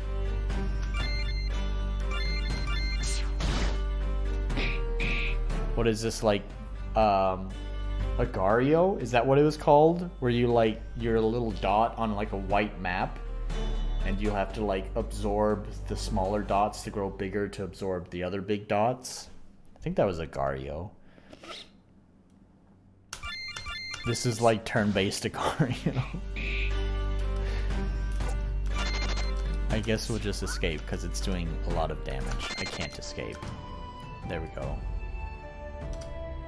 It's time to reassess. An indigo turt is chasing little prime. Yeah, right. I got that.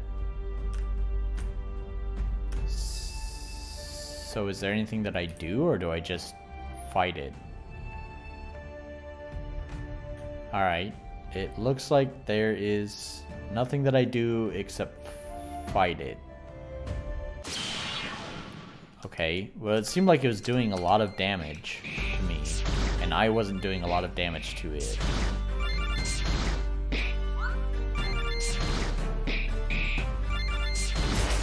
Okay, yeah, so I died. There is honor in protecting those who are weak. Blue Prime has joined the others preparing to face the energy source. Alright, so you're just supposed to die. Then, what's the point in allowing escape? I don't know if I'm following this. It is time for Green Secondary to face the second challenge of might. I don't know many kids who had Heroes of Might and Magic 3 as their main game. Yeah, man, I don't know. I guess I'm fucking weird. I grew up on Heroes of Might and Magic 3 and 4, StarCraft, and fucking Roller Coaster Tycoon. That was like my fucking childhood. I also had a Nintendo 64 as well, so, you know, I had Banjo-Kazooie, Banjo-Tooie, Zelda, Ocarina of Time, and Majora's Mask. Those are really like my main games. Mario Party, Mario Party 2. Never had Mario 64. Muddy Brown is extremely large.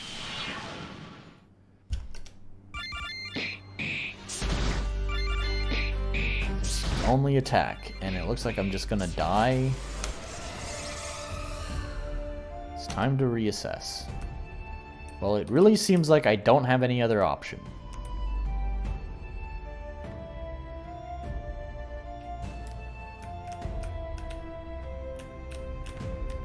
Can I go this way? No.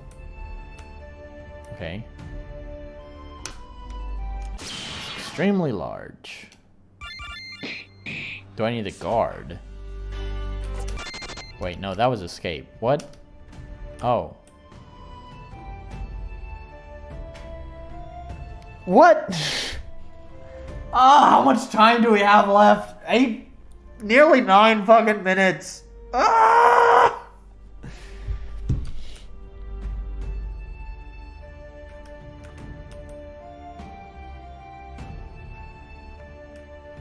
What are these dots? They number 4 and look fast. Yes. Please help me to waste time. Oh my god. Age 4 Mario Bros 3 original Nintendo. Right on, XZ. Yeah. Yeah, I never owned an NES or a SNES, but I remember I had a neighbor. I had a neighbor who had a SNES, and I would go over there and I'd play Mario World? Is that the SNES one? I think that was the SNES one. Super Mario Bros. World.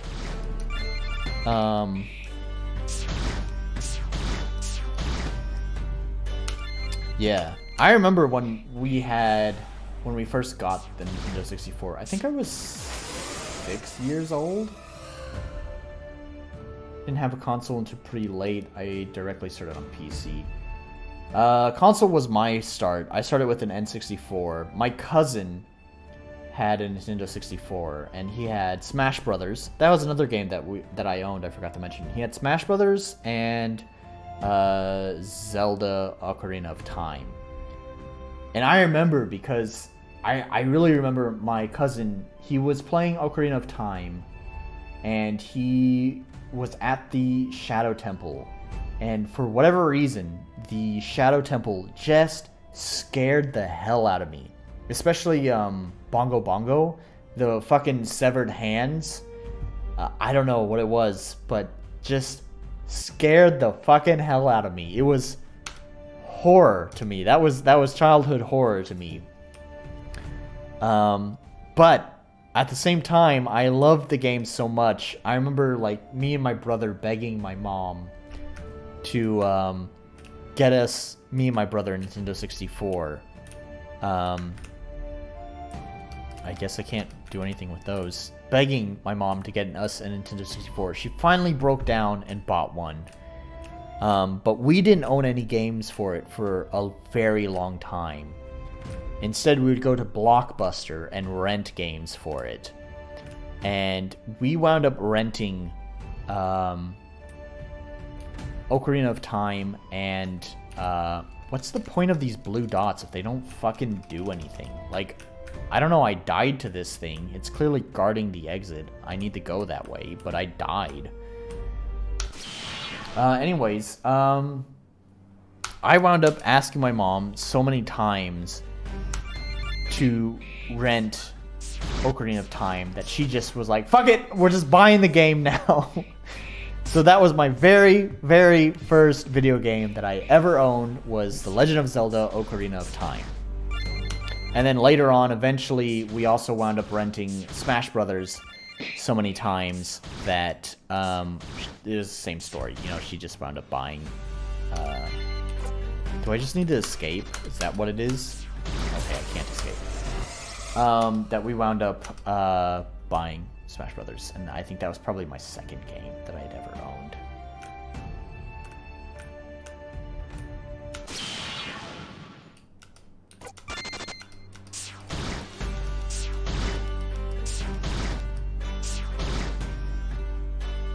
Should have bought it from the start. Yeah. There's wisdom in fleeing when greatly outnumbered. They can be faced again when our numbers are greater and we are stronger. There are times when battling is not the solution. The second might... This game doesn't make any fucking sense. Like, it seems like there's trying to be wisdom, I guess. Like, life lessons put into this, but they're so shoehorned. I don't know, man. This... And then it's Maze. If you want to play a Maze game, play my dumb fucking Unity game. My dumb fucking Unity game is a Maze game, and it's fucking terrible. I'm not recommending it to you. I'm not even gonna put a link to it in my fucking description. Don't fucking play my Unity game. It's awful. But Maze games are what you make when you're just learning the engine. Which is why I made it in Unity, because I was just learning how to do Unity. But it's not fun. Even real life mazes that you have like on paper are more fun than a video game maze because you can see the whole fucking maze, right? There's more interest in that. Spatial awareness comes from being able to see the whole space and deciding the most effective path. This is not spatial awareness because you cannot see the whole space and you don't know where the end is. This is not spatial awareness. This is guessing. A maze works in real life because you see where the start is, you see where the end is, and you can see the whole part in between and make educated assessments on where you need to go. That is spatial awareness. Having the screen zoomed in like this on just without seeing the whole maze and not seeing, you don't know where the end is. It's anyways, yeah. Trying to remember, from that point on, I don't really remember what my third or fourth game was, because, you know, it really wasn't so important. It was probably Kirby 64 or maybe Banjo-Kazooie? Not really completely sure.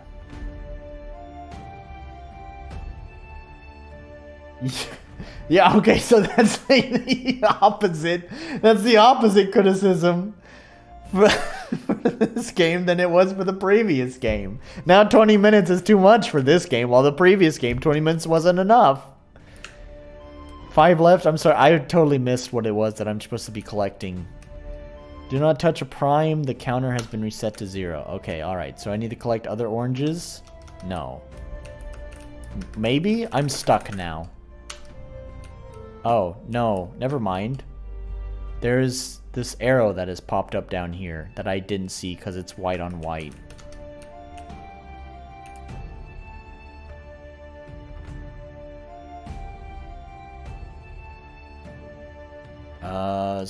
Okay, do not touch secondary. Okay, then the fuck am I touching? So not primary colors and not secondary colors, so... White is not a prime, secondary, or okay, tertiary. So what, do we not want to... Did the counter go down when I touch this orange? No. I don't fucking know what you want, man.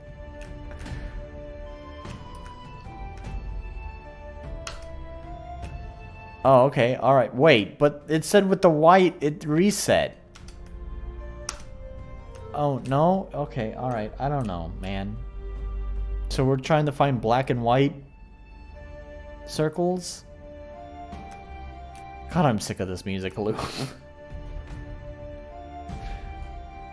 Oh, 40 seconds! White is not prime, secondary, or tertiary. Right. Okay. Gray? Okay, alright. Cool. Yeah, for the record, this is not a game I would give to my kids to play. If it's an educational game, this is not a very good educational game. Black, white, and gray are not prime, secondaries, or terts. Because they haven't even defined what a prime, a secondary, or a tert is. Thank God. Alright. That was... Yeah, alright. I definitely... That was... Not a good game, in my opinion. It was not a good... It wasn't a good educational game, and it wasn't a good game. It failed at both. Because as an educational game, they really should define terms, so people who are playing it know what they're fucking learning. As a game itself, it just is not a good game because it's not fun. Games should be fun. And I know there's some people that would argue with that, but yeah. I'm of the stance the game should be fun. I gotta pee again. That's what happens when you drink a lot of alcohol. Let's put on some music while I go pee, because I'm gonna pee and also refresh my drink. Sure, let's put on this song. Where's the final version? I have like multiple different versions in here. Here's the no whistle version. We'll put that one on. And I think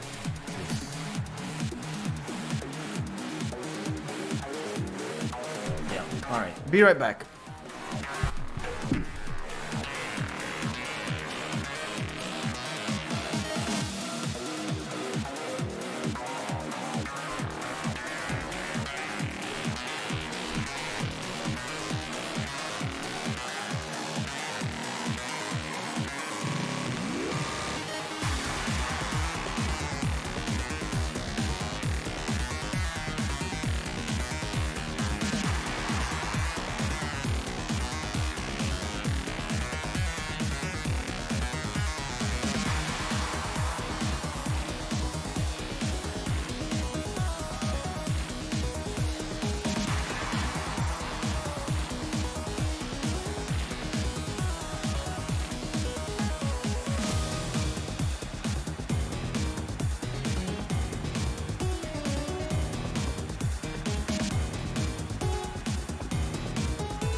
Alright. Refresh the drink. Went pee. What time is it? 12:17? How many games are we gonna do? I don't know. I'm not really ready to go to bed. I'm not feeling quite as exhausted as I was last time at this point. Let's do one more roll and then see how I feel after the next game and decide if I'm gonna end the stream or not. How long have I been streaming? 3 hours? Ooh boy. I think last time I streamed 4 hours, so still an hour away from that. Regeneratio Veni. Once upon a time, the world above was at peace, because the gods themselves ruled over humankind. While they granted the gift of magic, only their most devoted servants were chosen to become Vena, vessels of the gods. One day, a young mage enters the final trial to be judged as a future candidate, but can she master the upcoming challenges of her own? Features: explore the depths of the ancient ruin, solve puzzles and find treasures. Fight turn-based battles, vanquish your enemies by finding their weaknesses, level up your skills to become the most powerful mage in the world above, learn passive abilities to even better for prepare. Sorry, what? Oh my god, that was like... I've had a lot to drink. Learn passive abilities to even better prepare for battle. Video game increase a lot of different skill sets which help intellect overall. Yes, I agree.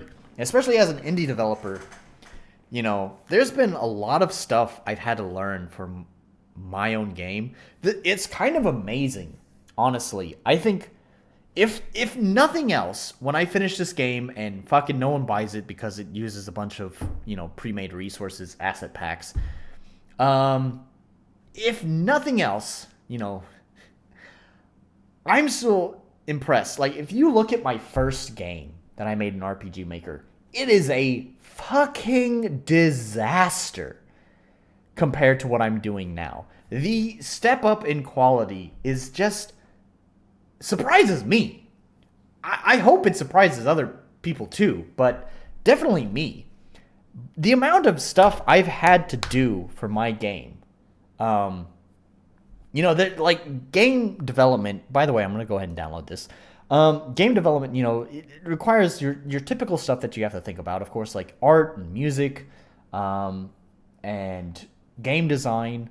But, like, game design itself, by the way, you break that down, and that really comes down to, like, a lot of psychology, and psychology in many fields. Like, I think a good tutorial, like, if you want to make a good tutorial, which we've talked a lot about, really comes from understanding educational psychology. So, like, having a background in teaching, for me, feels like has helped me make a better tutorial. I'm not saying my tutorial is the best tutorial, but I feel like my tutorial is very effective at implanting what you need to know for the game. And that likely comes down to my background in education. So, you know, there's educational psychology there, and then there's just psychology in, like, understanding the way that people might think and having to develop your game around the way that people think. So, you know, you have a lot of different aspects that encompass game design as a whole. In my opinion, I think it would benefit most people to take a short little, like, YouTube tutorial course on psychology. Not game psychology, just psychology as a whole, to really kind of improve their own game development. Because games are about how people interact, and to understand how people interact with things, you should understand psychology. So, anyways. Revive Roy Gee Beevee was not good. Let's get rid of that. And what was next? Death No More. That's right. Oh gosh, it's an RPG Maker VX Ace. Let's see if I have any trouble with getting this to display. I'm gonna have trouble. Normally I don't have this much trouble with RPG VX Ace games. I wonder, I don't know, this might be on my computer. My computer might not like VX Ace right now. Goes for both the player and devs. Players get reflex, problem-solving skills, and teamwork. Yes, I agree. Oh, I'm already on the correct camera that you can... Oh, but my timer is all fucked up on this camera. Why is my timer like that? That's weird. You can kind of see like the search results on them, but hang on. Let me fix that real fast. Why did that happen? Oh, is it on the wrong screen?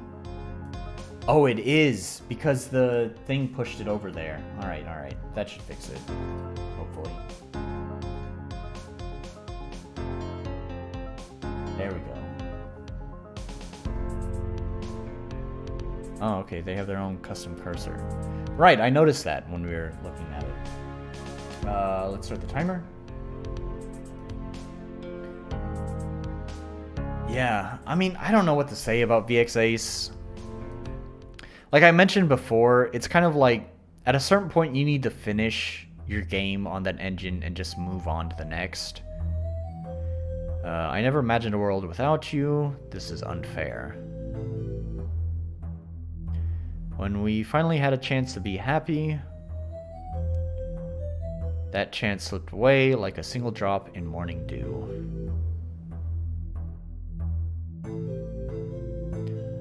The isometric thing is kind of cool, and so I wandered through the infinite sand.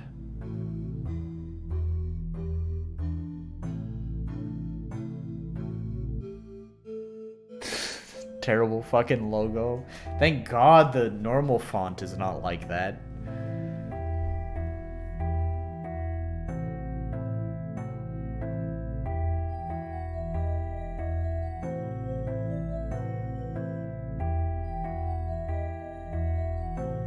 And I finally found it, a way to bring you back.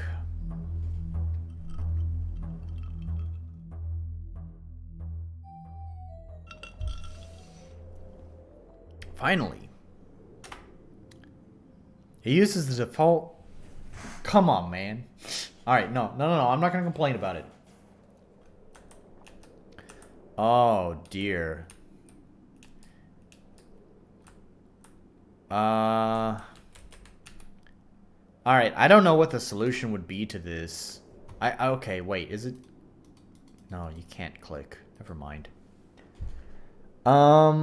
Yeah, so the controls feel really weird because of this isometric perspective. Because you're basically moving in diagonals, but of course it's arrow keys. And arrow keys are in cardinal directions, not diagonal directions. So, like, this is up, which is not up. It's up and right. This is down, which is down and left. This is right. Yeah, that's a little bit awkward. I was trying to think of, like, what do other isometric games do? And typically, like, really the biggest isometric game that first comes to mind is Diablo 1 and 2. In which case, Diablo 1 and 2, you use mouse to move.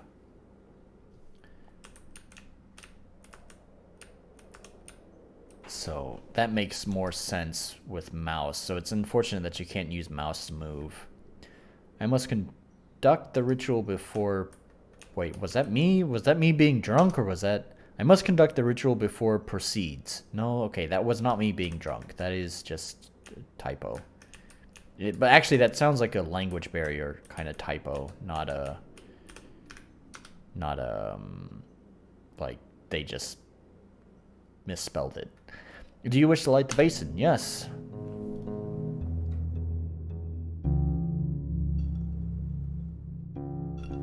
Oh, hey. Well, I'm thinking about it. I didn't change the current game. What is this called? No, what is it? Death? Something about death?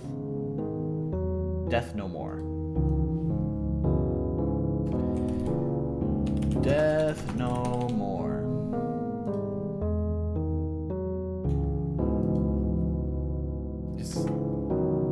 Is it just playing music? Oh, okay, alright, there we go.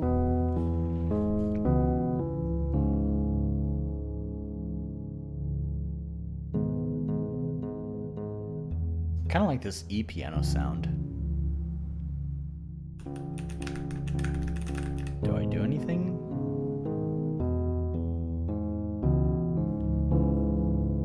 And mortal full of sadness in thine heart. Infinite like the sand outside I see.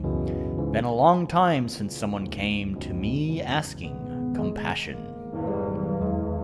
So you wandered Ted deserts with your beloved Ashes just to beg compassion.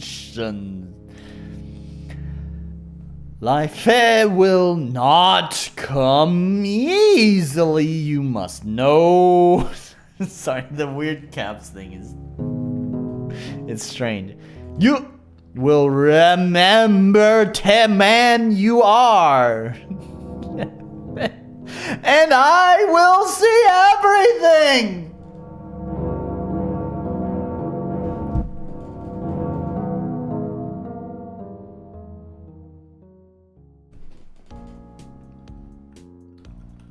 Where I am, everything is so dark. What? Why I feel so numb? Yeah, it definitely sounds like this might be their second... English is their second language. My body, it's gone. If that is the cost to bring her back, so be it. I will bring you back my love.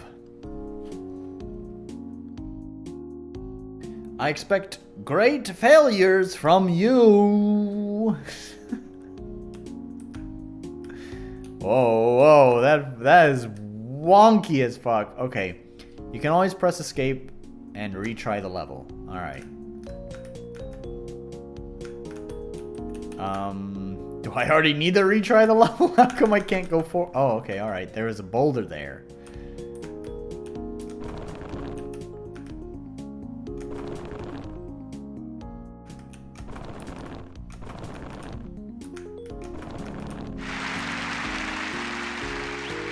I'm impressed that your intelligence surpasses doorknob.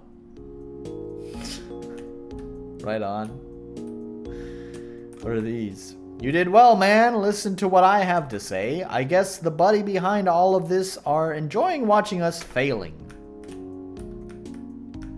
The weird... I don't know if I like this isometric thing. It's cool that it's in isometric because it's different than your typical RPG Maker game, but it's weird to control. Holy shit.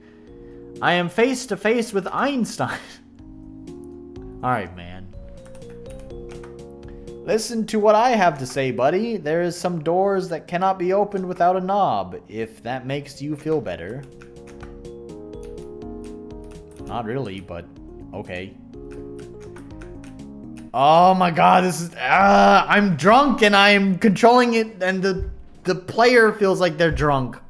This is not a good combination. So apparently the owner of this tomb is called Yaukotep.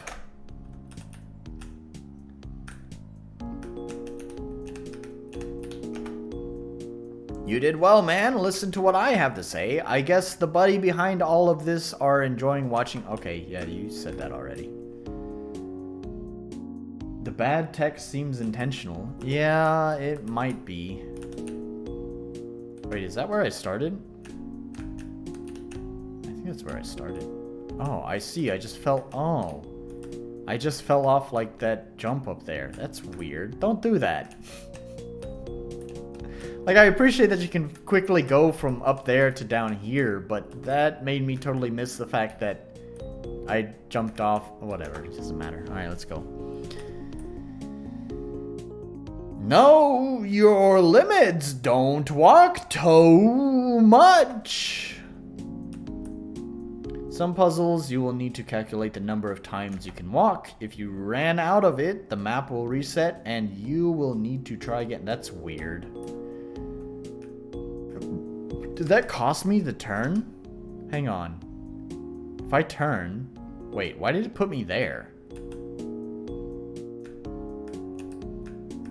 That's just X and... Why? Why? Huh?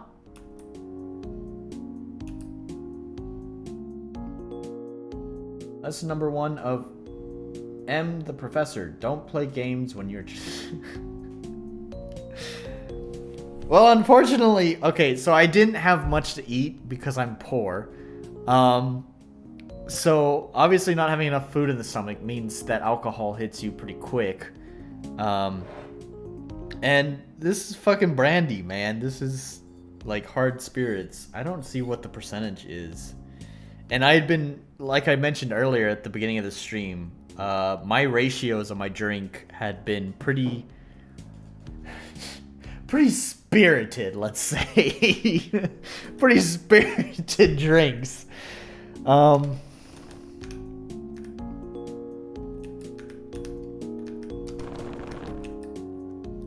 So my excuse is just that.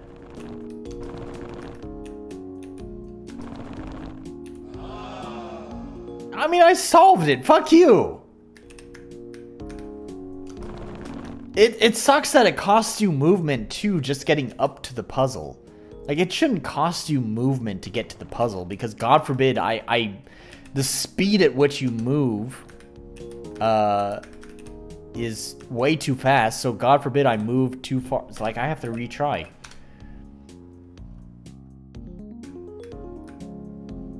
Especially with wonky isometric controls like this.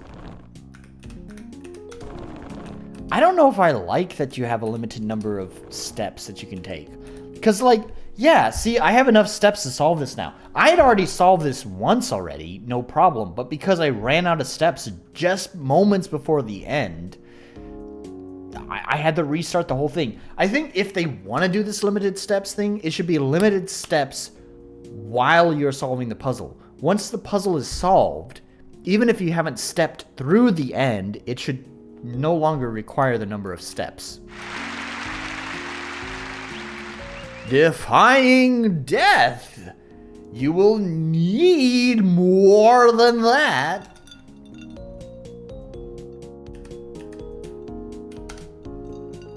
That's a double, I guess. The other fellas are here for different reasons. Myself, well, maybe another time I will tell you. I am pretty hungry, by the way. Speaking of not eating enough earlier, so alcohol hits me. I don't know if I really have anything to eat, though. That sucks. Guess I'll just keep drinking. Hey, buddy. What year were when you entered here? What?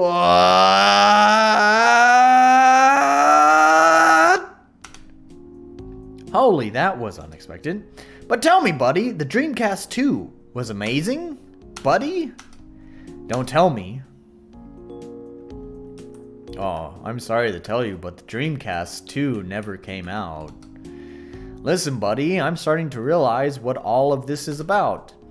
I think if we look more careful, we will see the cameras. I never got a Dreamcast until like long after its life. I bought one off eBay for like $70. It was a pretty good deal, actually. It was like $70 for a Dreamcast, 4 controllers, and a handful of different games that came with it. Most of them are sports games, though, so I didn't play most of them. I think Sonic Adventure was in there. I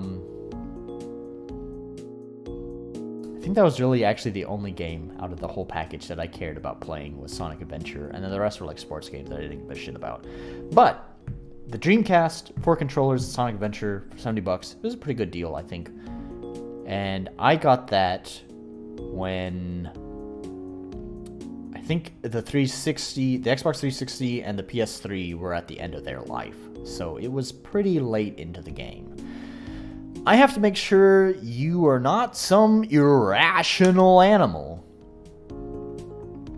Sometimes the number of steps will not be enough to traverse the puzzle field. The orbs you find on the field give you extra steps.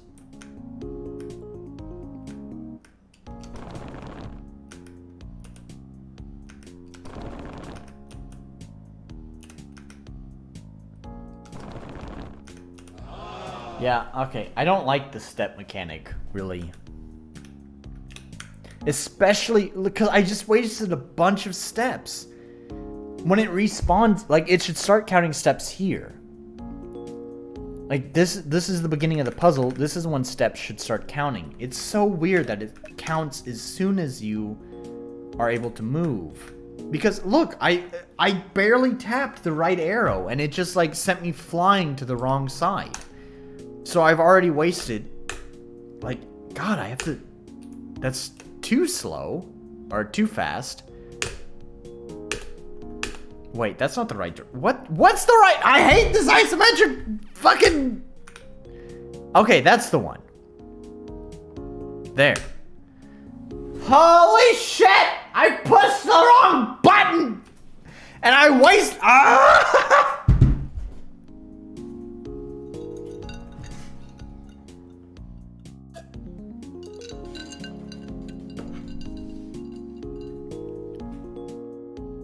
Why did it spawn me here? It spawned me in a different place. How does that even happen? How come sometimes it spawns you, like, up and to the left a little bit, and then sometimes it spawns you at, like, the start of the level? How do you even do that? How do you do that in RPG Maker? Like, I figured when you hit retry, it just sets you, like, it just uses, like, a move player event. Right? That's what I would do. So if you set a move player event, it should always set them to the exact right? That's number 2. If you play RPG Maker games long enough while being drunk, you may become crazy. Shut up!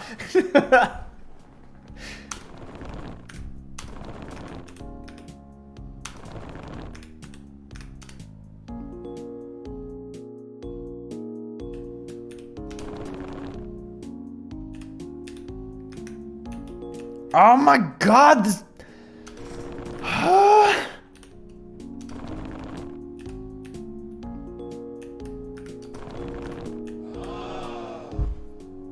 What? I failed? No way! No, fuck you! I got to the... See? This is what I'm saying, man. Like, I solved this puzzle. There's no reason for it to reset me. It should... Oh my god, I pushed...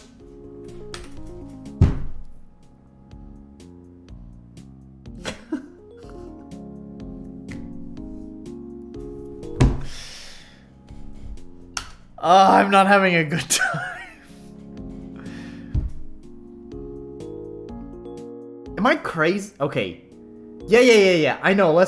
Fuck you, Fortuna. But am I crazy here? Like, I feel like we've just not played any good games during this stream. What have we played? Strange Destiny. What was Strange Destiny? Was Strange Destiny... Oh, I've deleted all these games that we've played, so even looking at the folder is not going to tell me anything. Yeah. I think that was the other VX Ace game that, like, I like the tile set and the music, but I think that was it. Yeah, I don't know, man. This one's like... This stream...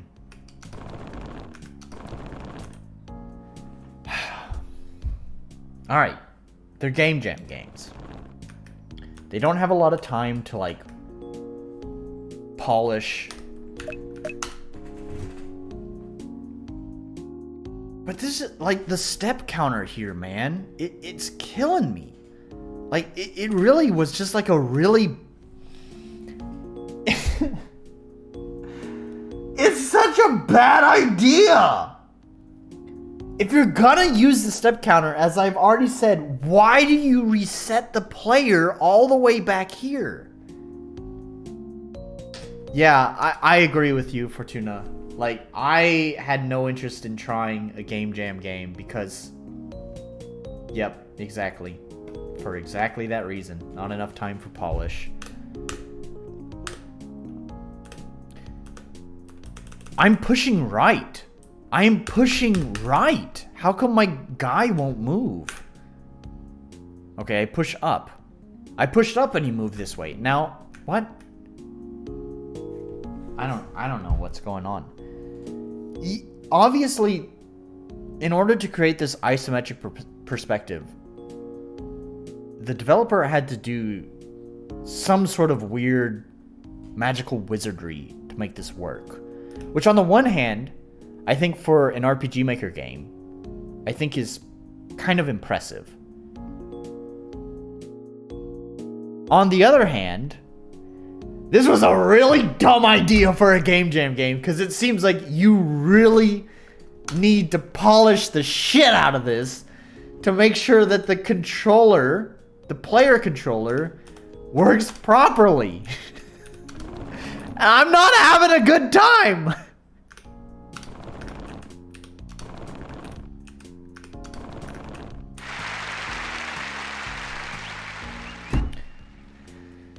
You must be proud of yourself.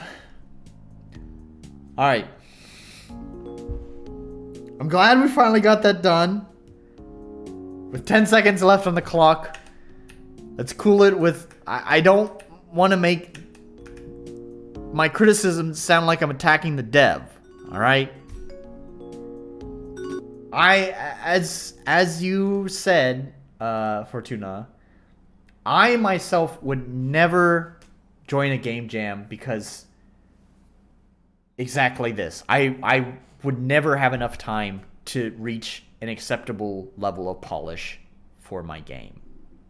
Maybe, okay, on that note, maybe that's why that one zombie, like, space, just mash spacebar button was, like, so short, is because they actually took the time to polish it. So see, that's the compromise, right? Like, you don't have enough time to polish, or if you do take the time to polish your game, then you don't have enough content for your game. I don't know, man. Anyways, I'm not feeling like we've reached the end. I'm fucking determined to at least play one good game this time. Last time we played some good games. Stray Kitten was pretty good. Faded Blue was pretty good, although the combat sucked. But the rest of it was actually enjoyable. And Phantom Saga was also pretty good. Those were 3 games last time, and I feel like I don't remember we've played any good games this round. These have all been just like frustrating on some sort of level. Just to be clear with my comments, by the way, it is your problem if you are taking them too seriously. It is your problem if you're taking them too seriously.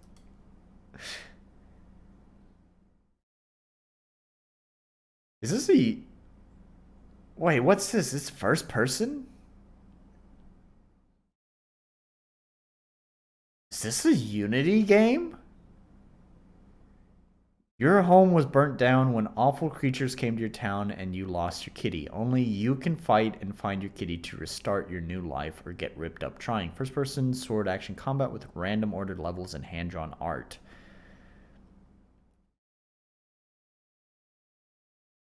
No, it says RPG Maker. Wow. RPG Maker? First person RPG Maker? Oh man, I'm curious about this one. All right, you got my attention. And it seems other people got other people's attention too.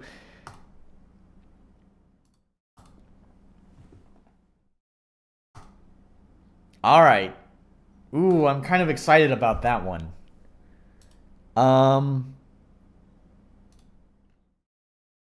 But first, what's the first one before we get to that? So, we're done with Death No More. See you later, Death No More.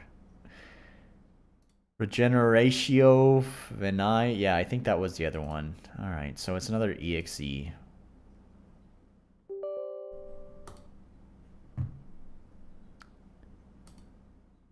Okay, cool. At least we can install it to... Oh shit, are all these installed on C? I think I might have been unfair to that other game, because I think all of these games are installed on my C drive, because I just put them on the desktop. Oh well. Alright, I want to be fair. Okay, I didn't install that other game because I wanted to try to install on my C drive. Alright, I'm sorry. From this point on, if they're going to put in weird EXE things, for the rest of this stream, I'm going to be fair and no more EXEs. Sorry. Also, I'm excited to get to Dead Paper anyways, so. Let's just get to Dead Paper. First person RPG Maker game. I'm fascinated by this.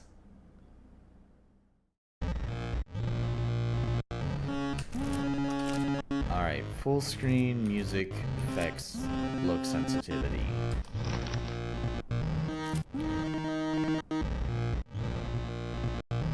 I like the skins. Yeah. Yeah, I think there's been some interesting concepts that might be... Oh, I just realized. There we go. That might be more compelling if they were more fleshed out. I'll agree with you on that, XC. Probably leave at some point. Yeah, it's alright, Fortuna. We've been here for almost 4 hours now at this point. Let's start the timer. Different profile, blah, blah, blah. I am curious to see about this first-person RPG Maker game. The worst part is when they taped me flat to the floor. They destroyed everything. Kitty escaped after those things broke into the house. I struggled and broke free. The house was ablaze. I burned so quickly like paper.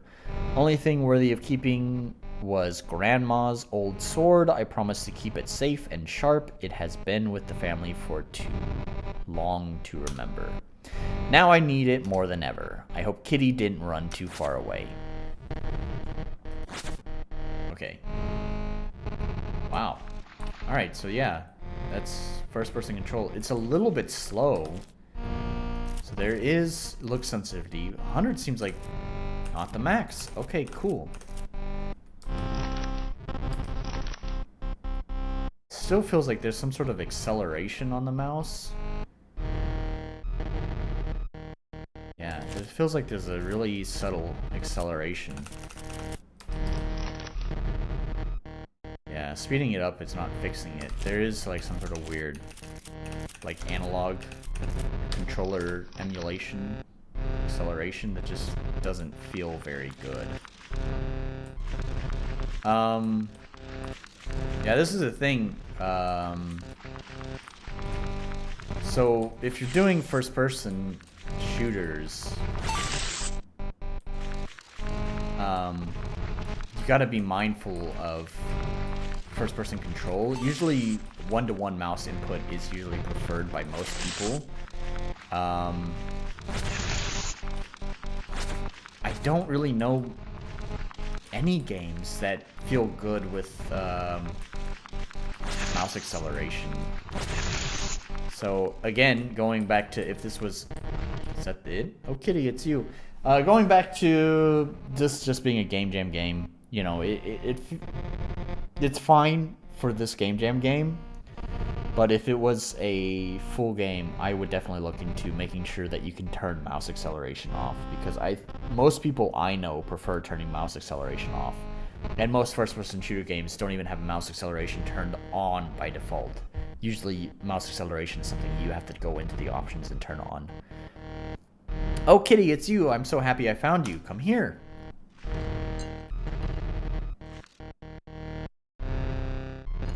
No, Kitty, don't run. However, that said, it's still fucking cool that, they... Oh, okay, that hurt. It's still fucking cool that they came up with a first-person shooter in... Or I guess it's a first-person slasher, really. In RPG Maker. That's pretty fucking cool, man.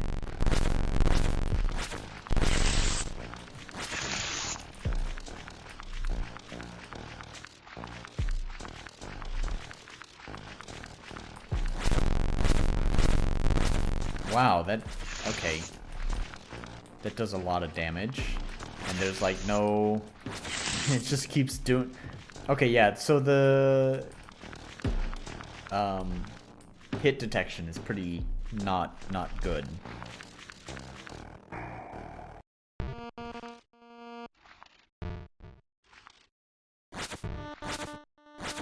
So I'm wondering how they did this. So they probably used RPG Maker or MV3D, obviously, to create the 3D environment. So the mouse look. So okay, so first of all, mouse look is enabled here. So that comes back to the previous MV3D game that I played earlier this stream, where they didn't have mouse look. So clearly it is possible to enable mouse look with MV3D.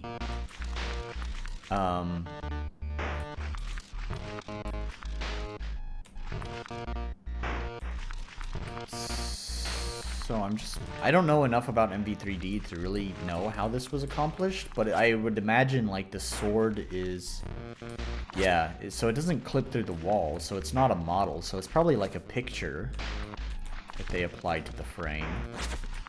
And when you click, it just moves the picture like that.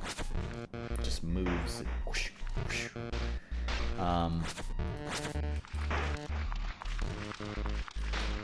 So I guess the player character sprite... Oh, I'm dead. I'm guessing the player character sprite is maybe just an invisible sprite. I don't know if you can adjust where the camera is positioned behind the character sprite. If you can, then that would... Then basically I would imagine like the character sprite is like right here, right where I'm looking down, right in the center of the screen. And if you can move the camera basically right on top, then that would, with an invisible sprite, that would effectively give you a first-person camera, I guess. So one thing that sucks, like I said, is hit detection. I think one thing that might help is having like a reticule, so players know where they need to slash.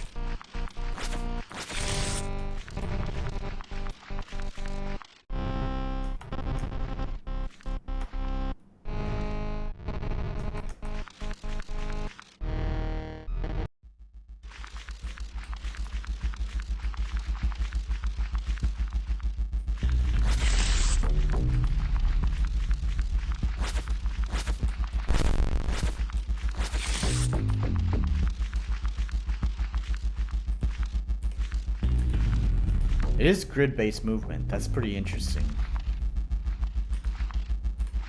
I think. It kind of feels like grid-based movement. It's like just one tap. You move quite a large distance. And I think that's one thing... Yeah, I think that's one thing that gets me about the movement. Because it's not like true 360 freedoms of movement. It clearly feels like 8 directional movement. So you have your cardinal directions, and then you have the diagonal directions, but you don't really have anything that's in between diagonals or cardinal.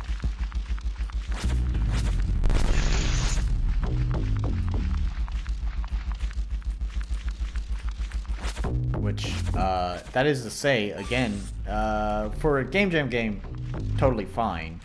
But it feels a little bit wonky to control. Like, things are not quite very precise.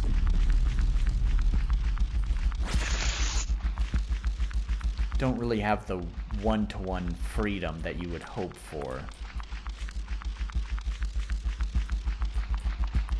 really sure where to go.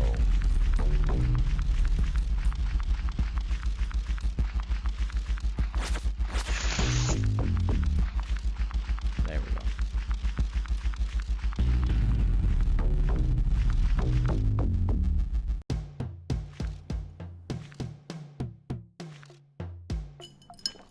Don't really have much health left.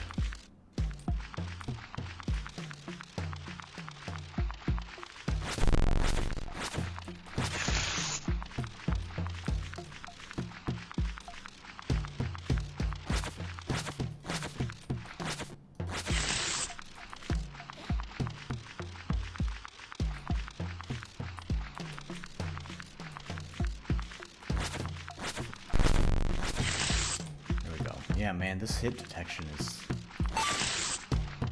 It's really hurting me. Ah, okay. Cool. There's... healing leaves. Alright, nice.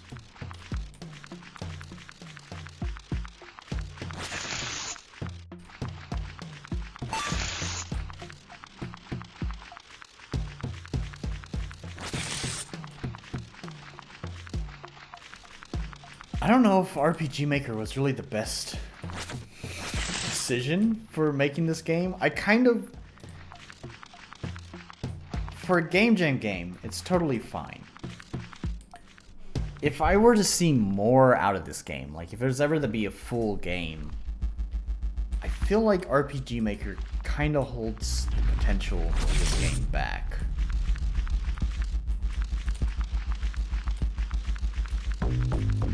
Just because there's the grid movement and...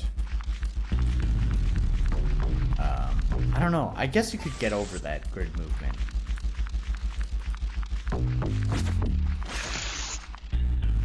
Yeah, first person isn't exactly an RPG Maker. Yeah, I absolutely agree. Like, you're definitely having to duct tape a lot of stuff together in order to make this work. Which, on the one hand, is what kind of makes it so impressive and so cool to me. But on the other hand, yeah, you're trying to get RPG Maker to do something that it really doesn't want to do.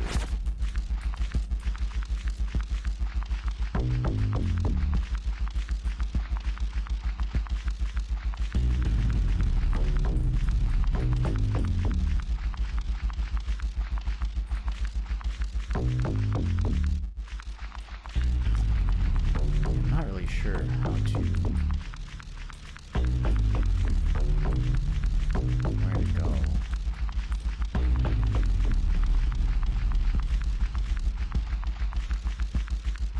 Can I, like, slash this? No, but it does hurt me.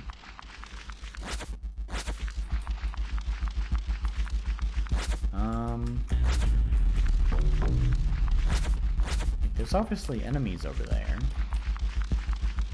It really looks like oh. Well, I tried going through that before and it didn't let me.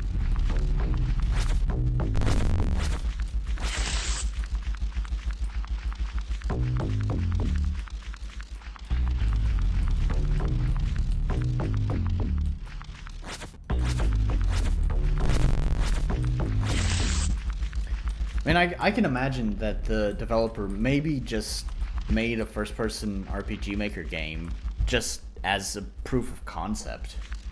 Like, I could see myself doing that. If I'm gonna join a game jam, it wouldn't really be about winning. It would be more about, like, here's a wacky idea that I want to see if I can actually execute in RPG Maker. And, like, yeah, like, testing the limits of RPG Maker. Can I make a first-person shooter?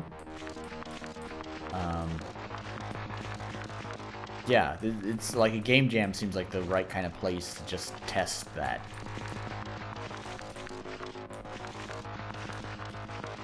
Oh, I can't. What? Oh. My health bar is all busted, too. What's up with that? There we go. Now I can slash. That's weird.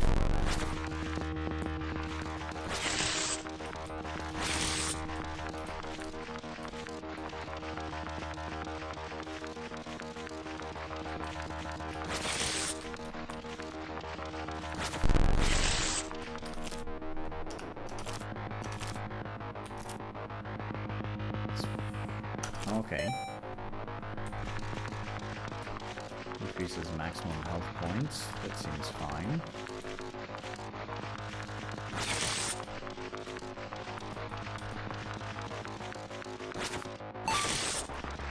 Just for the demo, but never intended to do a real game. Yeah. I don't know. If they wanted to do a full game in first person, there's a lot of work that needs to be done. I think this is a pretty good proof of concept that it can be done in RPG Maker. But you need pixel-based movement. Make sure that movement is one-to-one, and definitely try to remove the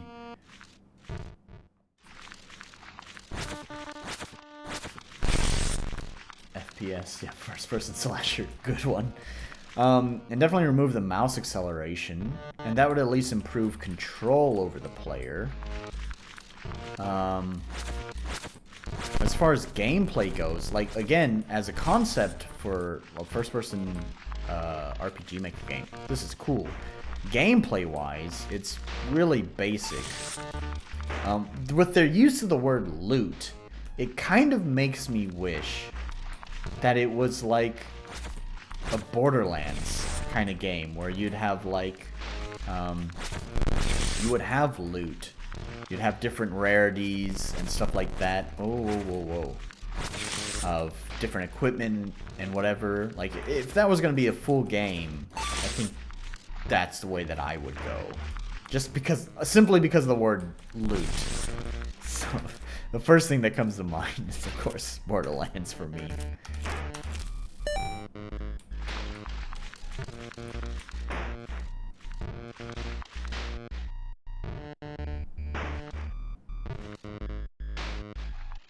But also the way that these levels are structured, just like the design of them, it almost kind of feels like it should be more like a roguelite.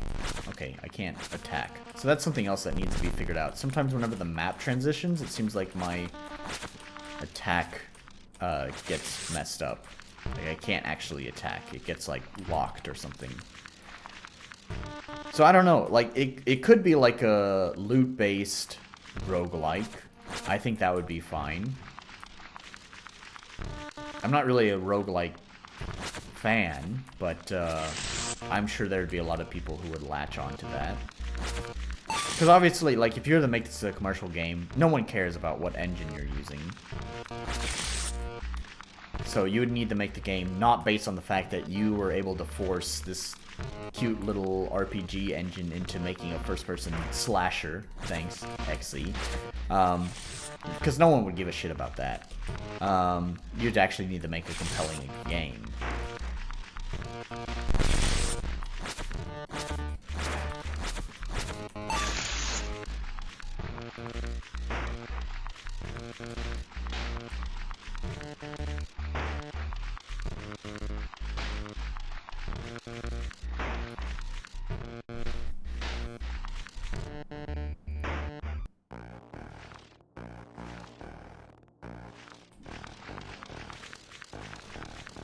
Yeah, all these levels kind of feel the same, which is kind of unfortunate. This kind of seems like the thing with MV3D. Again, I haven't really used it enough to know much about it, but it kind of feels like verticality is not really its forte. Most of these levels are just flat. I realized that the MV3D game that I played earlier, there was like a jumping mechanic, so there was some verticality to it.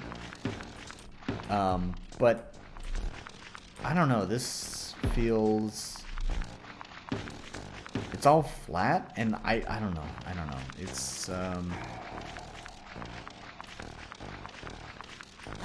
think it might just be a limitation of... Oh my god, give me the fucking thing. I don't know.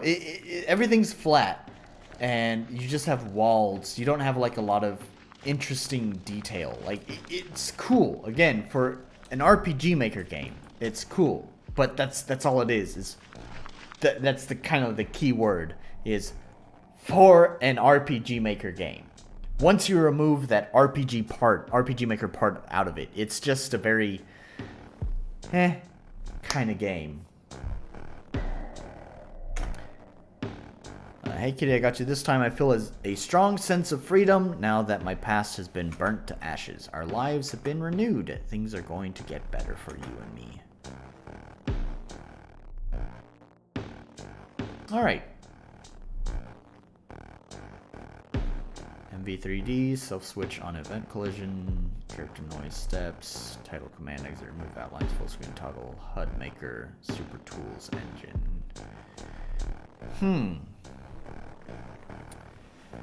So I didn't see anything in the plugins there about, I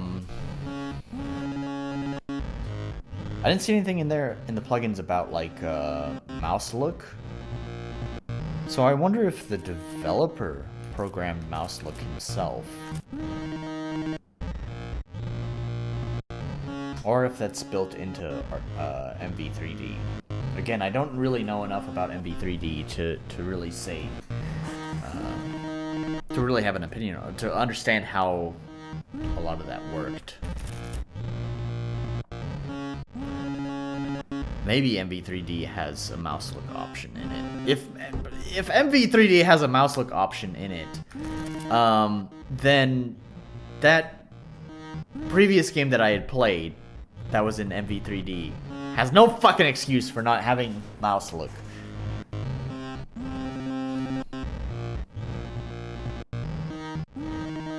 Anyways, we have 40 seconds left. Yeah, again, for an RPG Maker game, it's a cool concept. It's a cool proof of concept. For a Game Jam game, it's totally fine. I think we finally played a good game on this stream. The levels were a little bit flat. The controls were, and the gameplay never really changed that much. So that's kind of my review on it. It's cool to see that you can do a first-person slasher in RPG Maker. But that's really it. Alright, yep. Fortuna, you said that you're going to be leaving soon. I am starting to feel kind of tired. It is 1 a.m. here, after all. So, let's do one more game. We're not going to roll the dice. I think we already have... Wait, did I download the next one? Oh, I didn't download the next one. That's right, because Regeneration Vinay used a weird installer, and I just decided to skip that. It's an RTP game.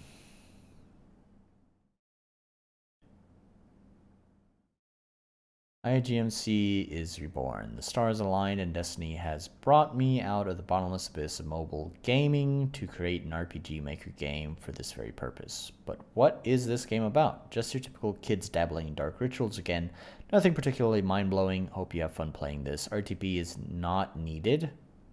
It looks like RTP. Oh, I guess it's not RTP, huh?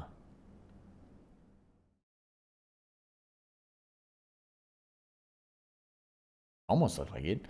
There's blood and some dead bodies and body parts. Jump scares. I was thinking of Masao when I started making this, but then it went out of control in a completely random direction. I kind of wish there was more pictures.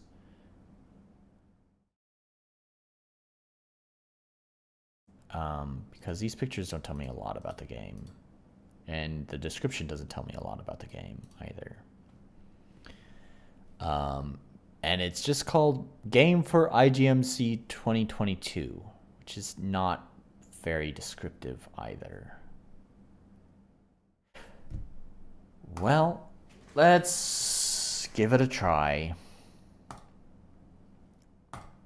We'll make this the last game. And then after this game, I'm going to go to sleep. Maybe I'll grab a snack, because I am kind of hungry. Probably grab a snack after this. But either way, I'm going to end the stream. That's for sure. My IGMC 2022. That is just the title of it. Oh no, it's a VX Ace game.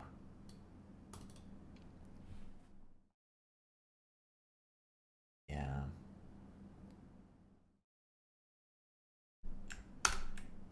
Let's see if I can get it to shrink. There's two of them now. Why are there two? What? I don't really want to fight this.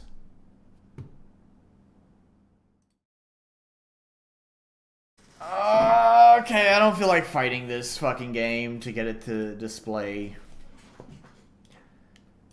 I don't know why there are two copies of it open. It's moved everything around. This needs to be over here.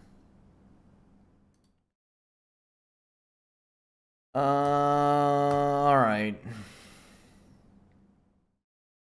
Framework. Framework is a story-driven puzzle game about the unbreakable bond between two brothers. When 14-year-old Flint loses his older brother Zane in a fatal accident, Flint begins to feel lost without him. But Zane was working on something. During his final transmission, Flint discovers something big about Zane's scientific research. What could it be? 45 minutes to an hour of gameplay, unique puzzles that are both challenging and fun. Most puzzles have auto-solve available if you cannot find a way to complete them. Fail enough times, succeed alternatively. A charming story that is sure to capture hearts. 467 megabytes! Oh my god! It's half the size of my own game.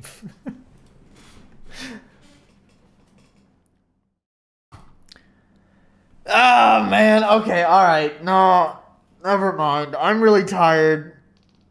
467 megabytes is actually not so bad. It probably won't take super long to download, but I'm actually pretty tired at this point. So you know what? Sorry about that. I think I'm actually going to just call it a stream here. I've streamed for 4 hours, which may be as long as I streamed last time. It could potentially be longer. Hang on, let me bring this over here for a moment. Make sure I'm not showing off anything I shouldn't be showing off. Let's just double check the last stream, which was 3 hours and 54 minutes. So I streamed about 20 minutes longer than last time. So yes, thank you XZ. Also thank you for joining XZ, and Fortuna as well. Thank you for joining as always, Fortuna. I'll probably send you a message tomorrow about the hotkeys thing that I was talking about. Tonight I'm gonna grab a snack because I'm kind of hungry, and after I grab a snack, I'll probably just go to bed. So yeah. Anyways, thanks for joining. Also, Jump 3 was here for a little bit before disappearing. And as always, do the YouTube thing, like, comment, subscribe, and also check out all the links in my description down below. I've talked a lot about my book, which you can definitely find down in the description below. It's all right.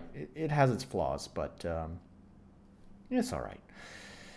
As well as my previous game, which I talked about, it's pretty shit, but it's still fun. I like it, but I think it's definitely a me thing and not a other people's thing. My music, which is not free, unlike the previous two, but it's worth every penny, and also my Discord. So that's it. So once again, thanks for joining, and I will stream again on Wednesday with a game dev stream. That'll probably be the last Wednesday stream that I do, because that'll be the last Wednesday in August. Yes?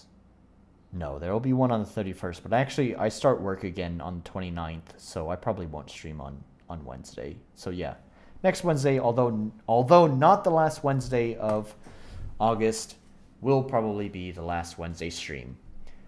So anyways, all right. Bye.